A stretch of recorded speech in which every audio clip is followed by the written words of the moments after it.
एजु सीकर में आप सभी का स्वागत है। इस वीडियो में 100 एमसीक्यू को हम सॉल्व करेंगे, बिल्कुल ठीक वैसे ही जैसे पिछली बार नेट एग्जाम से 1-2 दिन पहले किए थे। क्यों किए थे, क्या बेनिफिट हुआ था, आपको पता ही है कि 6 से 7 क्वेश्चन उस वीडियो में से जो क्वेश्चन सॉल्व किए थे वहाँ से आए थे। उम्मीद करते हैं इस वीडियो से भी क्वेश्चन आएंगे। तो हम कैसे सॉल्व करने वाले हैं, 10 यूनिट कवर करेंगे। हर यूनिट में से हम 10-10 क्वेश्चन कवर करने वाले हैं। बहुत तेज स्पीड के साथ चलने वाले हैं। 100 एमसीक्यू को 100 मिनट में कोशिश करेंगे कवर करेंगे। 10 मिनट इधर उधर हो सकते हैं, वो आप संभाल लेना। तो वीडियो शुरू करने से पहले एक जानकारी दे दूं कि हमारी रैपिड फायर रिवीजन की जो ई बुक थी विद पीवाईक्यू, अब वो हिंदी में भी अवेलेबल है। आपको डिस्क्रिप्शन में लिंक मिल जाएगा दोनों का, इंग्लिश और हिंदी वर्जन का, वहां से जाकर आप परचेज कर सकते हैं। चलिए वीडियो शुरू करते हैं। चलिए सबसे पहले शुरुआत करते हैं पॉलिटिकल थ्योरी के क्वेश्चंस को लेकर। और आपका जो पहला क्वेश्चन है उसमें यह पूछा गया है कि अटलांटिक चार्टर में नेगेटिव लिबर्टी की बात की गई है और नीचे आपको ऑप्शन दिए गए हैं और आपने बताना है कौन से इनमें से फ्रीडम नेगेटिव लिबर्टी को इंडिकेट करती है। इसका राइट आंसर है option number 1, freedom of speech and freedom of worship जो है वो नेगेटिव लिबर्टी को इंडिकेट करती है। चलिए इसको भी थोड़ा सा एक्सप्लेनेशन में समझ लेते हैं कि कैसे। देखिए, फ्रीडम ऑफ स्पीच और फ्रीडम ऑफ वर्शिप का मतलब है, फ्रीडम ऑफ स्पीच का मतलब है मैं कुछ लिखना चाहता हूँ, कहना चाहता हूँ, भाषण देना चाहता हूँ, ठीक है, कोई आर्टिकल पब्लिश करना चाहता हूँ, ये फ्रीडम ऑफ स्पीच है। तो स्टेट इसमें क्या करेगी, स्टेट को इसमें कुछ नहीं करना, वो पीछे हट जाए, रिस्ट्रिक्ट ना करे मेरी ऐसी फ्रीडम को, तो ये नेगेटिव लिबर्टी है। नेगेटिव लिबर्टी का मतलब यही होता है जिसमें स्टेट ने कुछ भी नहीं करना, रिस्ट्रिक्ट नहीं करना है मुझे कुछ करने से। सिमिलरली फ्रीडम ऑफ वर्शिप है, ठीक है, मैं कैसे पूजा करना चाहता हूँ, मैं नाच कर पूजा करना चाहता हूँ, ठीक है, मैं अगरबत्ती जलाकर पूजा करना चाहता हूँ, किसी भी वे में करना चाहता हूँ पूजा, तो स्टेट इसमें आगे ना आए, आड़े ना आए, ठीक है। तो ये मुझे फ्रीडम मिलनी चाहिए। ये नेगेटिव लिबर्टी में आती है जब हम कहते हैं कि स्टेट इंडिविजुअल को ना रोके कुछ करने से। वहीं दूसरी ओर 2 फ्रीडम और है, एक है फ्रीडम ऑफ फेयर, डर से आज़ादी, ठीक है, मैं घर से बाहर निकलता हूँ तो मुझे डर नहीं होना चाहिए कि मेरे पर हमला हो जाएगा या मेरी फैमिली को नुकसान हो जाएगा। तो ये इसके लिए क्या करना पड़ेगा, स्टेट को कुछ नहीं करना पड़ेगा, स्टेट को एक्चुअली करना पड़ेगा। ये पॉजिटिव लिबर्टी में आता है, जब स्टेट को कुछ करना पड़ेगा तो स्टेट क्या करेगी, स्टेट उसके लिए प्रोटेक्शन देगी, लॉ एंड ऑर्डर मेंटेन करेगी, तभी फ्रीडम फ्रॉम फियर मिलेगा। सिमिलरली फ्रीडम फ्रॉम वांट क्या है, फ्रीडम फ्रॉम वांट है मेरी कुछ बेसिक नीड्स है जिसको स्टेट को पूरा करना होगा। मैं गरीब ना रहूँ, मुझे रोटी कपड़ा मकान चाहिए, ऐसी जो बेसिक नेसेसिटी वाली नीड्स हैं उसको कवर करने के लिए स्टेट क्या करेगी, पॉलिसी बनाएगी, वेलफेयर पॉलिसी बनाएगी, ठीक है, अपने से खर्चा करेगी। तो ये फ्रीडम फ्रॉम वांट में आ जाएगा। तो ऐसी फ्रीडम आती है पॉजिटिव लिबर्टी जिसमें स्टेट जो है कुछ करती है अपनी तरफ से इंडिविजुअल की डेवलपमेंट करने के लिए, इंडिविजुअल की वेलफेयर करने के लिए। तो ये नेगेटिव एंड पॉजिटिव लिबर्टी का कंसेप्ट आपको क्लियर होना चाहिए। उसी के साथ आपको ये पता होना चाहिए अटलांटिक चार्टर 1941 में आया था और 4 फ्रीडम्स की बात करता है जो हमने एक्सप्लेन की है। अभी बढ़ते हैं अगले क्वेश्चन की ओर। सेकंड क्वेश्चन में ये पूछा गया है, 2 स्टेटमेंट दी गई है और आपने बताना है कौन कौन सी स्टेटमेंट इनमें से करेक्ट है या नहीं है ऑप्शन के अकॉर्डिंगली। इसका राइट आंसर है ऑप्शन नंबर 1, दोनों ही स्टेटमेंट अपने आप में ट्रू है। तो कैसे, उसको भी थोड़ा सा एक्सप्लेनेशन में समझते हैं। दोनों स्टेटमेंट ट्रू है, ठीक है। तो ये बर्लिन की स्टेटमेंट है। बर्लिन ने एक ऐसे लिखा जिसे कहते हैं 2 कंसेप्ट्स ऑफ लिबर्टी। वो कहते हैं मोटा मोटा तौर पे ना लिबर्टी के 2 कंसेप्ट हो सकते हैं, एक होता है नेगेटिव लिबर्टी, एक होता है positive liberty. Negative liberty Berlin कहते हैं वो होती है कंडीशन जहाँ पर अगर कोई पर्सन कोई गोल को अचीव करना चाहता है तो उसको रिस्ट्रिक्ट ना किया जाए, स्टेट उसमें इंटरफेयर ना करे, जैसे कि हमने पीछे एग्जांपल्स में कुछ समझा। वहीं दूसरी ओर पॉजिटिव लिबर्टी वो होती है जिसे कहते हैं condition of self mastery. Self mastery क्या होता है कि आपके 2 सेल्फ पाई जाती है बर्लिन के अकॉर्डिंगली, एक है लोअर सेल्फ, एक है हायर सेल्फ। लोअर सेल्फ में आ जाते हैं जैसे कि आप लालची हो, क्रोधी हो, वायलेंट हो, ठीक है, करप्ट हो, ये सारी आपके लोअर सेल्फ में आ जाती है चीज़ें। और हायर सेल्फ में आ जाती हो आप बड़े अच्छे व्यक्ति हो, दूसरों की हेल्प करना जानते हो, ठीक है, आप जेलस नहीं होते हो, आप में नफ़रत की भावना नहीं है। हायर सेल्फ, अच्छे अच्छे गुण जो है वो हायर सेल्फ में आ गए। तो बर्लिन कहते हैं जब इंसान अपनी हायर सेल्फ से लोअर सेल्फ को कंट्रोल करना शुरू करने लगता है, एनिमल जो इंस्टिक्ट है वही लोअर सेल्फ में पाए जाते हैं, उनको कंट्रोल करना शुरू कर देता है। तो यहाँ पर आती है सेल्फ मास्टरी। तो जैसे इंसान पैदा होता है उसका एक लक्ष्य होता है कि सेल्फ मास्टरी जो है वो किसी तरह से अचीव करे अपनी लाइफ में, तो वहाँ पर पॉजिटिव लिबर्टी आती है जहाँ पर स्टेट जो है किसी तरह की फिर इंटरफेयर करेगी ताकि वो सेल्फ मास्टरी अपनी लाइफ में जल्दी अचीव कर ले। ये आपने ध्यान रखना है। बढ़ते हैं अगले क्वेश्चन, क्वेश्चन नंबर 3 की ओर। इसमें भी 2 स्टेटमेंट है और आपने बताना है कौन सी स्टेटमेंट ऑप्शंस के अकॉर्डिंगली करेक्ट है। इसका राइट आंसर है दोनों ही स्टेटमेंट अपने आप में ट्रू है। तो वो भी देख लेते हैं कैसे। सबसे पहली चीज़ है कि सिंपल इक्वालिटी का मतलब है distribution of same goods like income wealth to different person. अब इसका मतलब क्या बना? इसका मतलब ये बना डिफरेंट पर्सन डिफरेंट प्रोफेशन में काम कर रहे हैं। एक एग्जांपल लीजिए, एक कोई डॉक्टर है, दूसरा कोई फैक्ट्री में वर्कर है। तो सिंपल इक्वालिटी ये कहेगा कि भाई उनको एक जैसी सैलरी मिलनी चाहिए या उनकी सैलरी ऐसी होनी चाहिए कि उनके इनकम में बहुत ज़्यादा गैप नहीं होना चाहिए। कोई इतना भी अमीर ना बन जाए कि वो दूसरों को डोमिनेट कर सके, एक्सप्लॉइट कर सके। तो सिंपल इक्वालिटी ये बात करता है कि उनकी जो इनकम है वो एक समान होने चाहिए, यहाँ तक अचीव करने की कोशिश करता है। फिर माइकल वाल्जर आते हैं, वो सिंपल इक्वालिटी को रिजेक्ट करते हैं और कॉम्प्लेक्स इक्वालिटी का आइडिया इंट्रोड्यूस करते हैं अपनी कौन सी बुक में। उस बुक का नाम आप कमेंट करके ज़रूर बताइए। तो वाल्जर कहते हैं देखिए इक्वालिटी क्या है, इक्वालिटी ये है distribution of different good to different person. इसका मतलब हो गया कि कोई डिफरेंट प्रोफेशन में काम कर रहा है तो उनकी इनकम लेवल भी उस प्रोफेशन के अकॉर्डिंगली होनी चाहिए कि कितने एफर्ट्स लगते हैं वहाँ तक पहुँचने में, कितना टाइम लगता है। तो एक फैक्ट्री का वर्कर है, उसकी तनख्वाह उसी हिसाब से होनी चाहिए। डॉक्टर है जिसने बहुत एजुकेशन ली है, पढ़ा है, मेहनत करके काफ़ी ऊपर पहुंचा, तो उसकी सैलरी उसके अकॉर्डिंगली होनी चाहिए। तो ये कॉम्प्लेक्स इक्वालिटी का आइडिया जो है वो माइकल वाल्जर कहते हैं। तो वाल्जर फर्दर बताते हैं कि हमारी मॉडर्न सोसाइटी में क्या है, डिफरेंट स्फेयर होते हैं डिफरेंट गुड्स के। फॉर एग्जांपल वो कहते हैं कि हर स्फेयर के अलग अलग प्रिंसिपल होने चाहिए। मान लीजिए कोई पॉलिटिशियन है, उसने पावर में आना है तो वो क्या करेगा, लोगों की वोट को जीतेगा। तो वोट को जीतता है तो ठीक है, लेकिन वो अगर वो क्या कर रहा है कि वो पैसों से वोट खरीद रहा है तो ये गलत हो जाएगा, क्योंकि पावर में आने का तरीका क्या है, वोट आप जीतो, पैसों से नहीं आओगे। पैसों से आप करोगे, मार्केट में आप कोई चीज़ें सामान ले रहे हो तो ठीक है, लेकिन पैसों से आप वोट खरीद रहे हो, गलत हो जाएगा। इसी तरह दूसरी एग्जांपल होगी कि पैसों से आप डिग्री ले रहे हो, ठीक है, एजुकेशन तो मेरिट के अकॉर्डिंगली आपको डिग्री मिलनी चाहिए ना, पैसों से थोड़ी ना मिलनी चाहिए। वही तीसरी एग्जांपल में आ जाएगा कि पैसों से आप हेल्थ भी खरीद रहे हो, जो गरीब है उसको हेल्थ मिल ही नहीं रही, हेल्थ सर्विसेज ही नहीं मिल रही है, वो मर रहा है सड़कों पर। तो वाल्जर कहता है हेल्थ का स्फेयर अलग है, ठीक है, मनी का स्फेयर अलग है, पावर पॉलिटिक्स का स्फेयर अलग है। ये अलग अलग स्फेयर होते हैं और इनमें अलग अलग प्रिंसिपल्स के अकॉर्डिंगली डिस्ट्रीब्यूट किए जाने चाहिए गुड्स। ये क्वालिटी की मैंने वीडियो में बहुत डिटेल में समझा रखा है, वहाँ पर जाकर आप देख भी सकते हो। हम अगले क्वेश्चन की ओर यहाँ पर बढ़ते हैं और क्वेश्चन नंबर 4 में रॉल्स की जो थ्योरी ऑफ जस्टिस है उसको लेकर कुछ स्टेटमेंट दी गई है और आपने बताना है इनमें से कौन सी स्टेटमेंट करेक्ट है।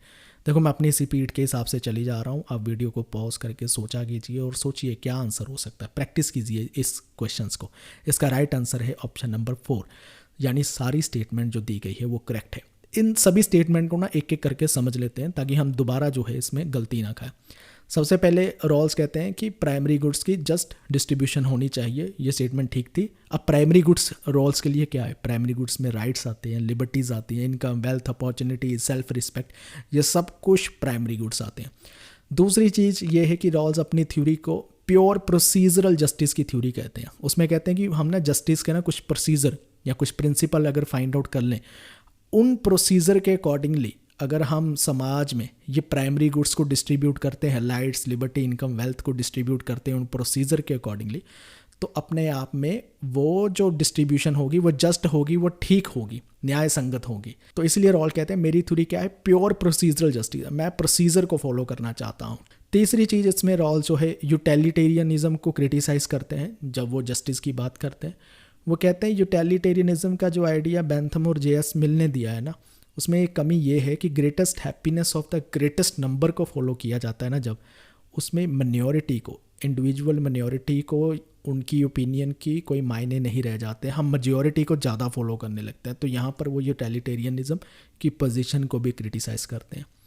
4 चीज़ रॉल्स ये बताते हैं कि इंडिविजुअल जो है वेल ऑफ इग्नोरेंस के पीछे रैशनल नेगोशिएटर होते हैं। अज्ञानता के घूंघट के पीछे क्या है, वो रैशनल नेगोशिएटर। इसका मतलब क्या है, इसका मतलब है कि फॉर एग्जांपल रॉल्स कहते हैं कि हमने कुछ ढूंढना है कि भाई समाज में जस्टिस कैसे किए जाए, तो कुछ लोगों को हम अज्ञानता के पर्दे के पीछे रख देते हैं। इसका मतलब क्या है, अज्ञानता के पर्दे के पीछे रखने का मतलब है उनको अपनी समाज में पोजीशन नहीं पता होगी कि वो गरीब है, अमीर है, वो डिसेबल हैं, वो ओल्ड एज में है, यंग एज में है, लड़का है, लड़की है, क्या है, कुछ भी नहीं पता होगा उन्हें, अपनी समाज में पोजीशन नहीं पता।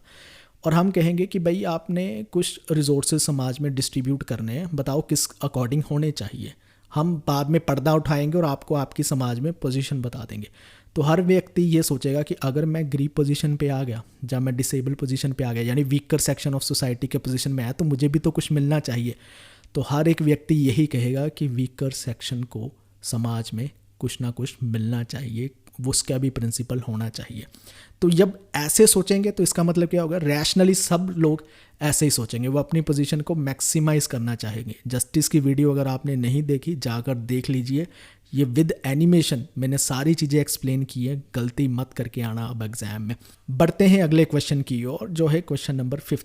इसमें क्या पूछा गया है, देखिए ग्रामशी का कुछ व्यूज़ पूछे गए हैं पावर को लेकर, तो उसमें कौन सी स्टेटमेंट करेक्ट है ये बताना है। इसका राइट आंसर है ऑप्शन नंबर 2। थर्ड और फोर्थ स्टेटमेंट करेक्ट है, लेकिन पहली दो नहीं है। इसको थोड़ा सा समझ लेते हैं कि देखिए पहले जो थर्ड और फोर्थ स्टेटमेंट है अपने आप में करेक्ट है। उसमें कहा गया है कि civil society are called structure of legitimation, ये करेक्ट है। सिविल सोसाइटी क्या होती है, एनजीओज ले लीजिए, ट्रेड यूनियन हो गई, फिर आप ले सकते हैं डॉक्टर की एसोसिएशन, टीचर की एसोसिएशन, ये सारी सिविल सोसाइटी है। ये है structure of legitimation. Structure of legitimation क्या है, अपने लोगों से कुछ बात मनवाना चाहते हो तो कैसे मनवाएंगे, ठीक है, बातें करेंगे, समझाएंगे, ऐसी चीज़ें ही करेंगे, लेकिन मारेंगे, धमकाएंगे या क्या कहते हैं, जेल में तो नहीं कर सकते, ये तो इनके पास पावर नहीं है, ठीक है, वायलेंस नहीं यूज़ कर सकते हैं। तो सिविल सोसाइटी में लेजिटिमेशन से भाई चीज़ें चलती हैं। वहीं दूसरी ओर पॉलिटिकल सोसाइटी में ग्रामशी कहते हैं they are the structures of coercion, उसमें जोर ज़बरदस्ती की जा सकती है। पॉलिटिकल सोसाइटी में क्या आता है, पॉलिटिकल सोसाइटी में आपके लेजिस्लेचर, एग्जेक्टिव, जुडिशरी, ये तीनों बॉडीज़ आ गई हैं, ठीक। इसमें आपको अगर रूल फॉलो नहीं करोगे फाइन लगेगा, पेनल्टी लगेगी, कैद होगी, उम्र कैद होगी, फांसी की सज़ा भी हो सकती है, प्रोटेस्ट कर रहे हो लाठीचार्ज भी हो सकता है। तो आपको बात माननी पड़ेगी, लॉ एंड ऑर्डर को अच्छे से फॉलो करना पड़ेगा। नहीं मानोगे तो कोरिशन यूज़ किया जाएगा, जोर ज़बरदस्ती भी आपके साथ जो है की जाएगी। ये कहना चाहते हैं। ये दोनों स्टेटमेंट करेक्ट है, लेकिन 1 और 2 इनकरेक्ट है। इसको थोड़ा सा ना उल्टा कर दिया गया था। स्टेटमेंट क्या होनी चाहिए, political society resort to coercion to maintain its dominance, वहाँ पर कॉन्सेंट कर दिया गया था। तो इस स्टेटमेंट को पॉलिटिकल सोसाइटी और सिविल सोसाइटी की इंटरचेंज कर लिया गया था, ये आप आराम से देख सकते हैं। बढ़ते हैं अगले क्वेश्चन की ओर, क्वेश्चन नंबर 6 की बात करते हैं। मॉडर्न लिबरलिज्म के इनमें से कौन सा फीचर नहीं है, इसका राइट आंसर है option number 3, social Darwinism feature नहीं है। थोड़ा सा इसको भी ना समझ लेते हैं अच्छे से, ये क्वेश्चन बार बार जो है पूछे जाते हैं ऐसे। सबसे पहले तो आप ये समझिए कि सोशल डार्विनिज्म जो है ना वो क्लासिकल लिबरलिज्म का फीचर है। वो समझते हैं हम कैसे। सबसे पहले ये देखिए, मॉडर्न लिबरलिज्म का फीचर क्या है, सोशल लिबरलिज्म फीचर है। सोशल लिबरलिज्म किस चीज़ की बात करता है भाई, पॉजिटिव फ्रीडम की बात करता है, जिसमें स्टेट क्या करेगा, इंटरफेयर करेगा, कुछ रूल्स एंड रेगुलेशन बनाएगा, इकोनॉमी को मैनेज करेगा, लोगों की वेलफेयर करेगा। ये मॉडर्न लिबरलिज्म कहता है। वहीं दूसरी ओर सोशल डार्विनिज्म का कंसेप्ट किसने दिया था, हर्बर्ट स्पेंसर के कंसेप्ट से निकला है। हर्बर्ट स्पेंसर ने कौन सा कंसेप्ट दिया था, सर्वाइवल ऑफ द फिटेस्ट। अपनी उसमें कौन सी बुक का नाम है, उनकी बुक का नाम है man versus state. Survival of the fittest में ये कहते हैं कि नेचर ने हमें बायोलॉजिकली ऐसे प्रोग्राम किया है, जो फिट होंगे वो सर्वाइव कर जाएंगे, जो नहीं फिट होंगे वो एग्जिस्ट ही नहीं करेंगे, उनका अस्तित्व खत्म हो जाएगा। जब नेचर ने ही स्पीशीज कुछ ऐसे बनाए, कुछ स्ट्रॉन्ग होते हैं, कुछ वीक होते हैं, जो वीक होंगे वो सर्वाइव नहीं करेंगे, स्ट्रॉन्ग अपने आप सर्वाइव कर जाएंगे, तो फिर स्टेट को इंटरफेयर करने की क्या ज़रूरत है। जो इंसान ज़्यादा मेहनत करेंगे, स्ट्रॉन्ग होंगे, वो सर्वाइव करते जाएंगे, जीतते जाएंगे लाइफ में, और भी ज़्यादा सक्सेस बनते जाएंगे। हमें इंटरफेयर करने की ज़रूरत ही क्यों है। तो स्टेट जो है बिल्कुल भी इंटरफेयर ना करे। ये सारे आइडियाज़ कहाँ पर फिट होते हैं, क्लासिकल लिबरलिज्म में होते हैं। क्लासिकल लिबरलिज्म में मिनिमल स्टेट की बात की जाती है, स्टेट की इंटरफेरेंस को लेस करने की बात की जाती है, नेगेटिव फ्रीडम की बात की जाती है कि स्टेट बिल्कुल भी ज़्यादा जो है इंटरफेयर ना करे। ये आपको पता होगा, इसमें गलती मत खाना आप। बढ़ते हैं अगले क्वेश्चन की ओर। क्वेश्चन नंबर 7, 2 स्टेटमेंट दी गई और आपने बताना है इनमें से कौन कौन सी स्टेटमेंट कैसे कैसे करेक्ट है। इसका राइट आंसर है ऑप्शन नंबर 2। दोनों ही स्टेटमेंट गलत है। गलत कैसे हैं समझ लेते हैं। एक्चुअली क्वेश्चन को उल्टा कर दिया गया था आपको कंफ्यूज करने के लिए। डायलैक्टिकल मटेरियलिज्म क्या रिप्रेजेंट करता है, मार्क्स का फिलोसफिकल आइडिया है। हिस्टोरिकल मटेरियलिज्म क्या डिक्टेट करता है, वो मार्क्स का साइंटिफिक आइडिया है। याद रखना, डायलैक्टिकल मटेरियलिज्म फिलोसफिकल है, हिस्टोरिकल मटेरियलिज्म साइंटिफिक है। इसको एक बार से ध्यान से समझ लीजिए। डायलैक्टिकल मटेरियलिज्म फिलोसफिकल इसलिए क्योंकि ये एक सिर्फ आइडिया है, इसमें एग्जाम्पल प्रैक्टिकलिटी मार्क्स नहीं देते। वो क्या आइडिया है, वो कहते हैं जब मैटर में चेंज आता है तो हमारी सोसाइटी में चेंज आएगा, पॉलिटी में चेंज आएगा, इकोनॉमी में चेंज आएगा, सब जगह वहाँ पर चेंज आएगा। तो ये कहाँ से आइडिया लिया इन्होंने? हीगल से लिया। हीगल उल्टा बोलते थे, वो कहते हैं जब आइडियाज़ में चेंज आता है, सोसाइटी में चेंज आता है, पॉलिटी में चेंज आता है, इकोनॉमी में चेंज आता है, ऐसे चेंज आता है। तो मार्क्स कहते हैं नहीं, ये उल्टा है। वो कहते भी है ना कि हीगल अपने सिर के बल है दुनिया देख रहे हैं, तो मैं इसको सीधा करके पैरों के बल दिखा रहा हूँ दुनिया। तो वो कहते हैं आइडियाज़ में चेंज आने से चेंज नहीं आता है समाज में। कैसे आता है? जब मटेरियल में चेंज आएगा। तो ये एक फिलोसफिकल आइडिया है, डायलैक्टिकल मटेरियलिज्म। फिर इसको मार्क्स जब फर्दर एक्सप्लेन करते हैं, फिर मार्क्स बात करते हैं अपने हिस्टोरिकल मटेरियलिज्म आइडिया को लेकर। उसमें वो एग्जाम्पल्स देते हैं, उसमें वो समझाते हैं कि एक्चुअली ये आइडिया वर्क कैसे करता है। एक मैं एग्जाम्पल देके आपको समझाता हूँ। वो कहते हैं इंडस्ट्रियल रेवोल्यूशन कैसे आई? कोई आइडियाज़ आए थे? नहीं। वो कहते हैं टेक्नोलॉजी में चेंज आया, हमने नई इंडस्ट्री लेकर आए, हम स्टीम इंजन लेकर आए, मास प्रोडक्शन पॉसिबल हुई। उससे क्या हुआ? उससे ये हुआ कि हमारी सोसाइटी में चेंज आया, फ्यूडलिज्म ख़त्म हुआ, कैपिटलिज्म आया। फिर चल के हम सोशलिज्म भी देखेंगे, कम्युनिज्म भी देखेंगे। सबसे पहले कहाँ चेंज आया? टेक्नोलॉजी में। टेक्नोलॉजी क्या है? मटेरियल। जब मटेरियल में चेंज आता है तो कहाँ चेंज आ रहा है? सोसाइटी में चेंज आ रहा है, नए आइडियाज़ आ रहे हैं। अगर नई टेक्नोलॉजी ना आई होती, वो मटेरियल में चेंज ना आया होता, तो कैपिटलिज्म जैसा आइडिया भी नहीं आना था, सोशलिज्म कम्युनिज्म फिर आइडिया भी नहीं आना था, ये आइडियाज़ ही ना आते। तो ये चीज़ समझने की ज़रूरत है। तो मार्क्स हिस्टोरिकल मटेरियलिज्म की कुछ स्टेजेस बताते हैं कि हम जो है कैसे ह्यूमन बीइंग अब तक मूव करते आए हैं, कौन कौन सी स्टेजेस हमने देखी हैं। पहले आती है प्रिमिटिव कम्युनिज्म, फिर स्लेवरी, फिर फ्यूडलिज्म, फिर कैपिटलिज्म, फिर बीच की एक स्टेज आती है टेम्परेरी टाइम के लिए जिसे मार्क्स कहते हैं सोशलिज्म, और फाइनल स्टेज होगी कम्युनिज्म, जिसमें जाकर क्लासेस ख़त्म हो जाएंगी दुनिया में, जिसमें जाकर स्टेट भी ख़त्म हो जाएगी, स्टेटलेस क्लासलेस सोसाइटी आ जाएगी, उसी को कम्युनिज्म कहते हैं, याद ध्यान रखना। सो डायलैक्टिकल मटेरियलिज्म फिलोसफिकल आइडिया है, हिस्टोरिकल जो है साइंटिफिक आइडिया है, ध्यान में रखना। बढ़ते हैं अगले क्वेश्चन की और क्वेश्चन नंबर 8। कार्ल मार्क्स की बुक और उनके थीम को आपने मैच करना है। इसका राइट आंसर है ऑप्शन नंबर 4। कैसे? अब इसको भी देख लेते हैं कि कौन सी बुक का कौन सा थीम है। जर्मन आइडियोलॉजी में क्या कवर किया गया है? Historical materialism. Economic and philosophical manuscript में 4 टाइप्स ऑफ एलियनेशन को कवर किया गया है। क्रिटिक ऑफ गोथा प्रोग्राम में स्टेट कैपिटलिज्म कवर किया गया है। क्रिटिक ऑफ पॉलिटिकल इकोनॉमी में बेस एंड सुपरस्ट्रक्चर कवर किया गया है। इनके ईयर भी आप याद रख लेना। बढ़ते हैं अगले क्वेश्चन की और क्वेश्चन नंबर 9, और इसमें आपसे पूछा गया है कि इसमें कौन सा फीचर डिफरेंस फेमिनिज्म का है, और कोड देखिए, उसके अकॉर्डिंगली सोचिए। इसका राइट आंसर है ऑप्शन नंबर 2। ए और सी जो है वो डिफरेंस फेमिनिज्म का फीचर है। कैसे वो समझते हैं। देखिए, एसेंशियलिज्म डिफरेंस फेमिनिज्म का फीचर है। पहले तो ये समझ लीजिए इक्वालिटी फेमिनिज्म डिफरेंस फेमिनिज्म क्या होता है। डिफरेंस फेमिनिज्म वो होता है जिसमें वो कहता है मेल और फीमेल में कुछ डिफरेंसेस पाए जाते हैं। इक्वालिटी फेमिनिज्म वो होता है जो कहता है डिफरेंसेस दोनों सेक्स में इतने ज़्यादा नहीं पाए जाते हैं। तो डिफरेंस फेमिनिज्म में आइडिया आता है एसेंशियलिज्म का कि बायोलॉजिकल डिफरेंस होते हैं भाई मैन एंड वुमेन में, और साथ में वो कहते हैं man are the main problem for the female. अब इसका मतलब क्या है? आपने सूजन ब्राउन मिलर की बुक का नाम सुना है, अगेंस्ट अवर विल? उसमें ब्राउन मिलर क्या कहती है? वो कहती है कि मैन को बायोलॉजिकली प्रोग्राम ही ऐसे किया जाता है कि वह वुमेन को डोमिनेट करे। तो नेचर ने मर्दों को बनाया ही ऐसे हैं कि औरतों को डोमिनेट करे। तो ये एसेंशियलिज्म का आइडिया है कि डिफरेंस पाए जाते हैं, मैन हमेशा डोमिनेंट पोजीशन पे रहते हैं, इसलिए मैन ही मेन प्रॉब्लम है। तो ये डिफरेंस फेमिनिज्म के कीवर्ड्स हैं, आइडियाज़ है, इनको एक बार अच्छे से देख लीजिए, याद कर लीजिए। बढ़ते हैं अगले क्वेश्चन की और जो है क्वेश्चन नंबर 10। इसमें आपसे पूछा गया है कि न्यू लेफ्ट फिलॉसफी के कुछ फीचर दिए गए हैं, इनमें से कौन सा फीचर न्यू लेफ्ट फिलॉसफी का नहीं है। इसका राइट आंसर है option number 4, rolling back of the state in economic sphere. इसको थोड़ा सा समझ लेते हैं एक्सप्लेनेशन में। न्यू लेफ्ट फिलॉसफी क्या करती है? जो ओल्ड लेफ्ट की आइडियोलॉजी है उसको अपोज करती है, सोवियत स्टाइल सोशलिज्म को अपोज करती है, वेस्टर्न सोशल डेमोक्रेसी को अपोज करती है। ये ज़्यादा कहाँ से इन्फ्लुएंस होती है? ये यंग मार्क्स की राइटिंग से ज़्यादा इन्फ्लुएंस होती है, जहाँ पर एलिनेशन का कंसेप्ट हमें मिलता है, वहाँ से ज़्यादा इन्फ्लुएंस हो रखी है। 3 थिंग्स का ब्लेंड है, ये मिक्सचर है। इसमें हमें मार्क्स की पॉलिटिकल इकॉनमी मिल जाएगी, हीगल की फ़िलासफ़ी मिल जाएगी, फ्रूड की साइकोलॉजी मिल जाएगी। तो ये तीनों को मिलाकर जो है लेफ़्ट फ़िलासफ़ी की फ़िलासफ़ी बनती है। ये जो कन्वेंशनल आइडियाज़ है सोसाइटी के सिस्टम जो होते हैं वो अप्रेसिव होता है हमेशा, ये उसको अपोज करती है कि ऐसा भी नहीं है। बुर्जुआज हमेशा ही सिस्टम के लिए गलत नहीं है, वो कभी कभी प्रोलिटेरियत की वेलफेयर यानी वर्कर के वेलफेयर के लिए भी सोच लेता है। तो कैपिटलिस्ट क्लास हमेशा गलत कहलाई जाए ये गलत है। तो जो ऑर्थोडॉक्स मार्क्सिज्म है वो कैपिटलिज्म को, कैपिटलिस्ट क्लास को ही गलत मानता है, लेकिन न्यू लेफ्ट फिलॉसफी ऐसी नहीं मानती है। ये आइडेंटिटी पॉलिटिक्स को लेकर सिंपैथाइज करते हैं, ये कमिटमेंट देते हैं पर्सनल ऑटोनॉमी को लेकर, लिबरेशन को लेकर, ह्यूमन इमेंसिपेशन को लेकर। और इसमें मेन जो थिंकर्स आ जाते हैं हर्बर्ट मार्क्यूस जैसे इसमें थिंकर्स जो है न्यू लेफ्ट की फिलॉसफी में आ जाते हैं। न्यू लेफ्ट की फिलॉसफी बेसिकली क्रिटिकल थ्योरी की ही बात यहाँ पर की जा रही है।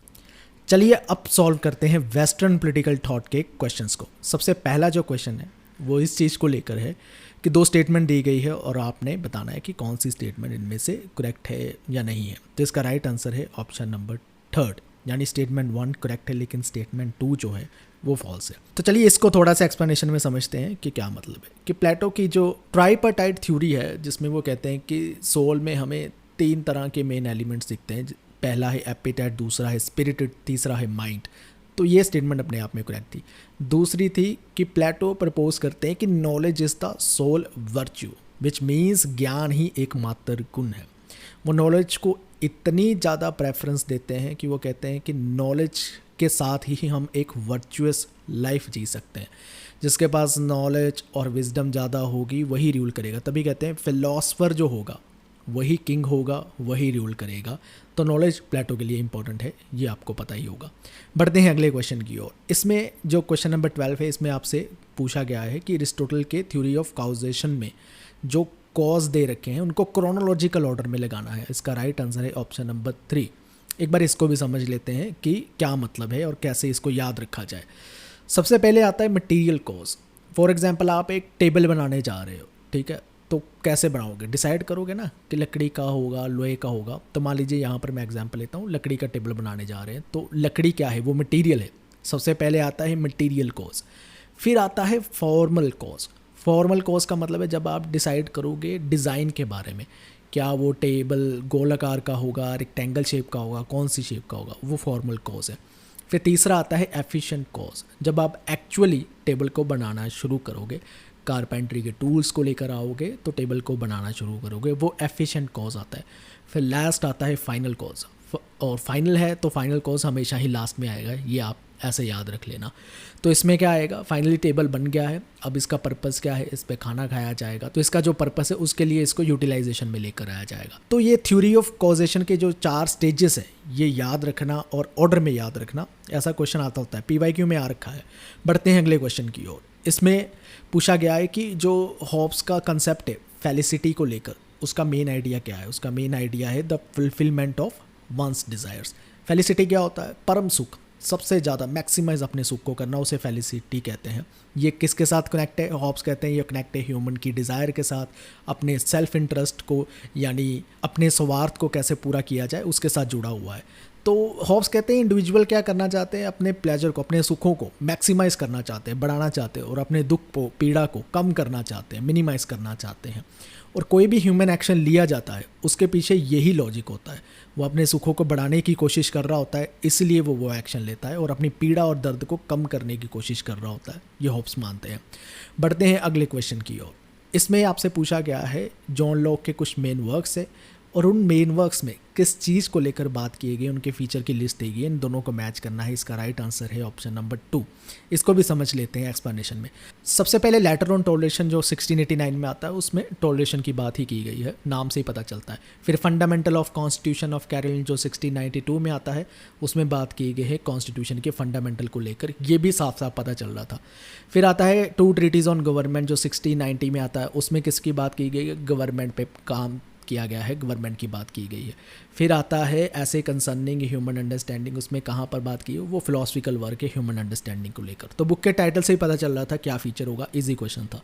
बढ़ते हैं अगले क्वेश्चन की ओर। इसमें आप में असर्शन रीजन का पूछा गया और आपने बताना है कि कौन सा आंसर करेक्ट है ऑप्शन को देखते हुए। इसका राइट आंसर है ऑप्शन नंबर ए। तो इसको समझते हैं कि ये कैसे करेक्ट है। दोनों ही करेक्ट है और A is the correct explanation of R. तो इसको भी थोड़ा सा समझ लेते हैं। देखिए रूजो का एक वर्क है discourses on the origin of inequality जो 1755 में आता है। वो कहते हैं इनक्वालिटी 2 तरह की होती है, एक होती है नेचुरल इनक्वालिटी, एक होती है मॉरल इनक्वालिटी। नेचुरल इनक्वालिटी कौन सी होती है? जिसमें हमारे कुछ फिजिकल करैक्टरिस्टिक्स या एबिलिटीज़ जो है उसमें डिफरेंसेस पाए जाते हैं, हमारी हाइट कितनी होगी, हमारी स्किन का कलर क्या होगा, हमारी इंटेलिजेंस कितनी होगी, ठीक है, हमारी स्ट्रेंथ कितनी होगी, ये सारी चीज़ें जो है पाई जाती है नेचुरल इनइक्वालिटी में, जिस पे हमारा कंट्रोल नहीं है। बायोलॉजिकली या नेचुरली वो हमारे में डिफरेंसेस पाए जाएंगे। फिर बारी आती है मॉरल इनइक्वालिटी की। मॉरल इनइक्वालिटी वो इनइक्वालिटी है जो मैन मेड इक्वालिटी है, जो सोसाइटी से निकल कर आने वाली इनइक्वालिटी है। वेल्थ को लेकर होगी, किसी के पास ज़्यादा पैसा है, किसी के पास कम पैसा है, सोशल स्टेटस को होगी, कोई नीची जात से बिलोंग करता है, कोई ऊंची जात से बिलोंग करता है, कोई फलाने धर्म से बिलोंग करता है। ये सारे जो रीजंस है ये मैन मेड रीजंस है, ठीक है, इसको बदला जा सकता है। तो रूसो कहते हैं हम नेचुरल इनइक्वालिटी में ज़्यादा इंटरफेयर नहीं कर सकते, हम जहाँ पर इक्वालिटी लेकर आ सकते हैं, जहाँ पर हम चेंज लेकर आ सकते हैं, वो है मॉरल इनइक्वालिटी। हमें इस पे काम करना है। बढ़ते हैं अगले क्वेश्चन की ओर। इसमें आपको 2 स्टेटमेंट दी गई और आपने बताना है कि उनके अकॉर्डिंगली राइट आंसर क्या बनता है। इसका राइट आंसर है, दोनों ही ये स्टेटमेंट अपने आप में ट्रू है। इसको भी समझ लेते हैं, इसको भी थोड़ा सा एक्सप्लेनेशन में समझ लेते हैं। दोनों स्टेटमेंट को एक थी। हीगल क्या कहते हैं कि एब्सोल्यूट स्पिरिट उनका ना एक मेन कंसेप्ट है। एब्सोल्यूट स्पिरिट का मतलब ये होता है कि जब आप अपनी लाइफ में सेल्फ रियलाइजेशन की पीक में पहुंचते हो तो उस स्टेज को हीगल कहते हैं एब्सोल्यूट स्पिरिट। एब्सोल्यूट स्पिरिट में वो कहते हैं हर तरह की नॉलेज, अंडरस्टैंडिंग, सेल्फ कॉन्शियसनेस, ये सारी चीज़ें इसके साथ आ जाती है।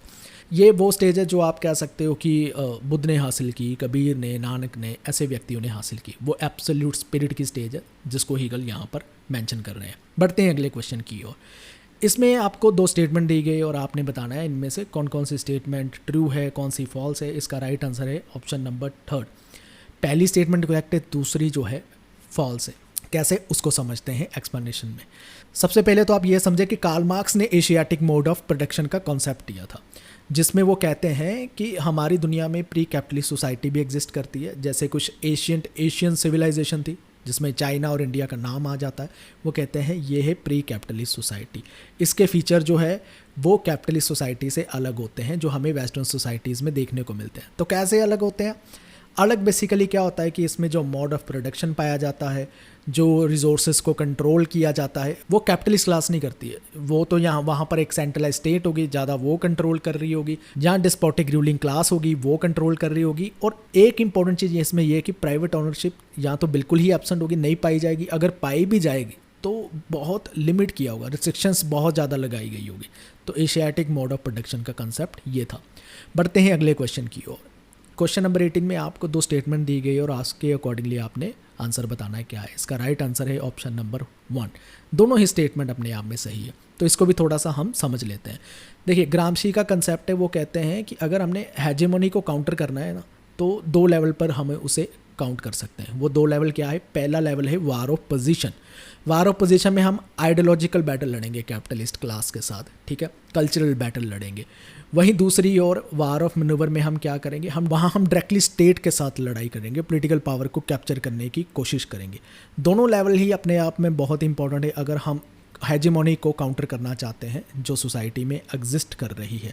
तो वो 2 लेवल ग्रामशी ने बता रखे हैं।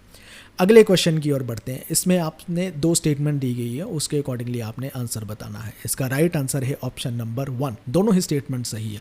इसको भी हम एक्सप्लेनेशन में समझ लेते हैं कि दोनों स्टेटमेंट कैसे सही है। देखिए, रॉल्स की जो जस्टिस की थ्योरी है वो इंडिविजुअल लिबर्टी पर पूरा फोकस करती है। वो साथ ही ये भी कहती है कि जो सोसाइटी है is a cooperative venture for mutual advantage. इसका मतलब है कि सोसाइटी में आप कोई भी एक्शन ले रहे हो, कोई भी काम कर रहे हो, तो वो किसी ना किसी रूप में सबको बेनिफिट मिलेगा। आपको तो मिल ही रहा है, दूसरों को भी बेनिफिट जो है उसके साथ मिल जाएगा, क्योंकि हमारे जो इंटरेस्ट है सोसाइटी में वो शेयर्ड हो रखे होते हैं। तो उससे हमारा जो है म्यूचुअल बेनिफिट होता है। फॉर एग्जाम्पल, आप किसी लेबर को हायर करते हो, अपना घर बनाना चाहते हो, तो वो आपका घर बना रहा है, उसके बेसिस पे उसको पैसे भी मिल रहे हैं, उसका घर भी चल रहा है, लेकिन आपका भी अपना बेनिफिट हो रहा है, आपका घर बन रहा है। तो म्यूचुअल एडवांटेज पर ये सोसाइटी जो है चलती है। तो इस एग्जांपल को लेकर चलेंगे तो समझ आ जाएगा कि जॉन रॉल्स क्या कहते हैं। बढ़ते हैं अगले क्वेश्चन की ओर। इसमें आपको स्टेटमेंट दी गई हैं कुछ लेनिन को लेकर और आपने बताना है इनमें से कौन कौन सी स्टेटमेंट ट्रू है। इसका राइट आंसर है ऑप्शन नंबर 1। तो इसमें से ये जो स्टेटमेंट दी गई है 3rd, ये गलत है। प्राइम मिनिस्टर नहीं थे वो रशिया के, आपको पता ही होगा। तो एक बार इन सभी स्टेटमेंट को अच्छे से देख लेते हैं।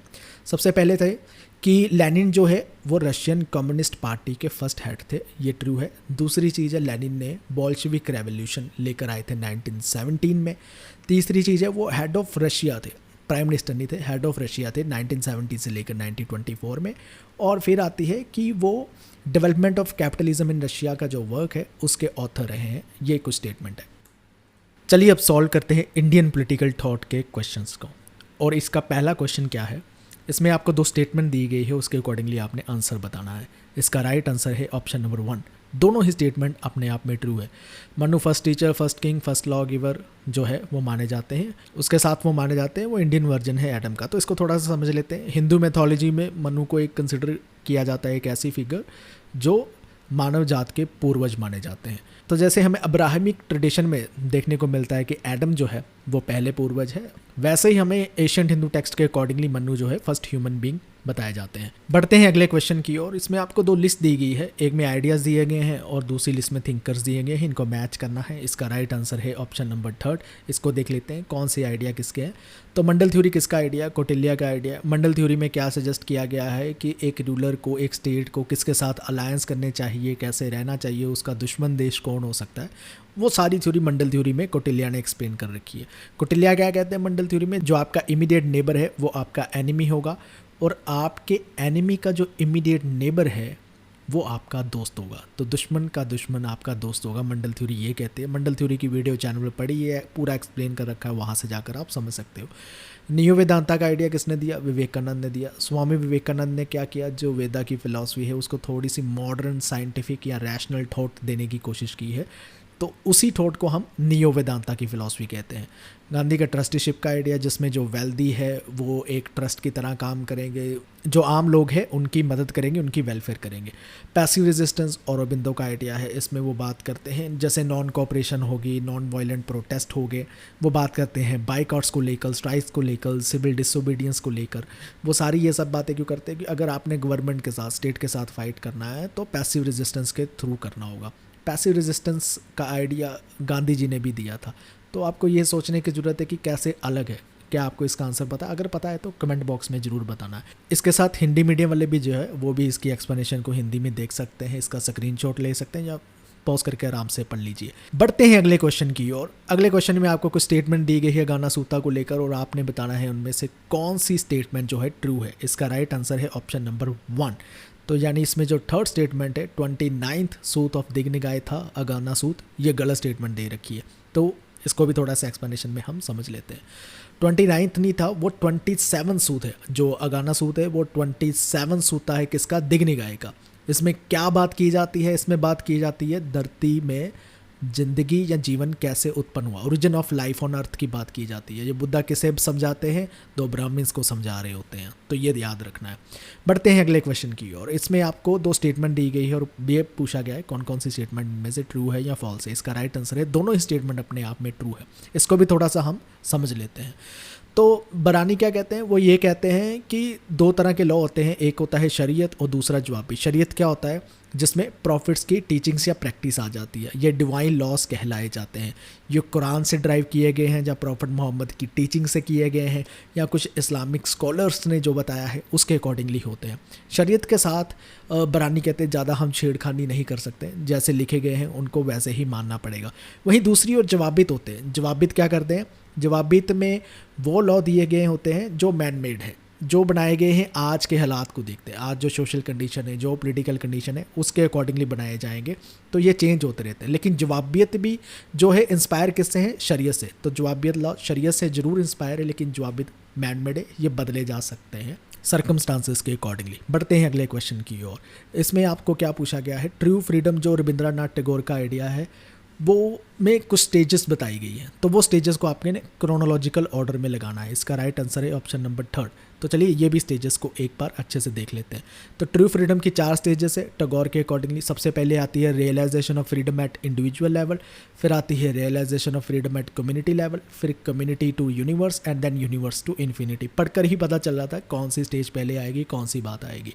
तो बढ़ते हैं अगले क्वेश्चन की ओर। इसमें आपको क्या पूछा गया है? असर्शन रीजन का ये एक क्वेश्चन है एमन रॉय को लेकर, और उसके अकॉर्डिंगली आपने आंसर बताना है। इसका राइट आंसर है ऑप्शन नंबर 1। तो इस असर्शन रीजन की स्टेटमेंट को भी हम थोड़ा सा एक्सप्लेनेशन में देख लेते हैं। एमन रॉय क्या कहते हैं कि इंडियन सोसाइटी में 4 क्लासेस पाई जाती है। बाकी जैसे वेस्टर्न सोसाइटी में दो पाई जाती ना, कार्ल मार्क्स ने कहा था proletariat, bourgeois, working class, capital class. वो कहते हैं इंडिया में हमें 4 मेन क्लासेस मिलती है।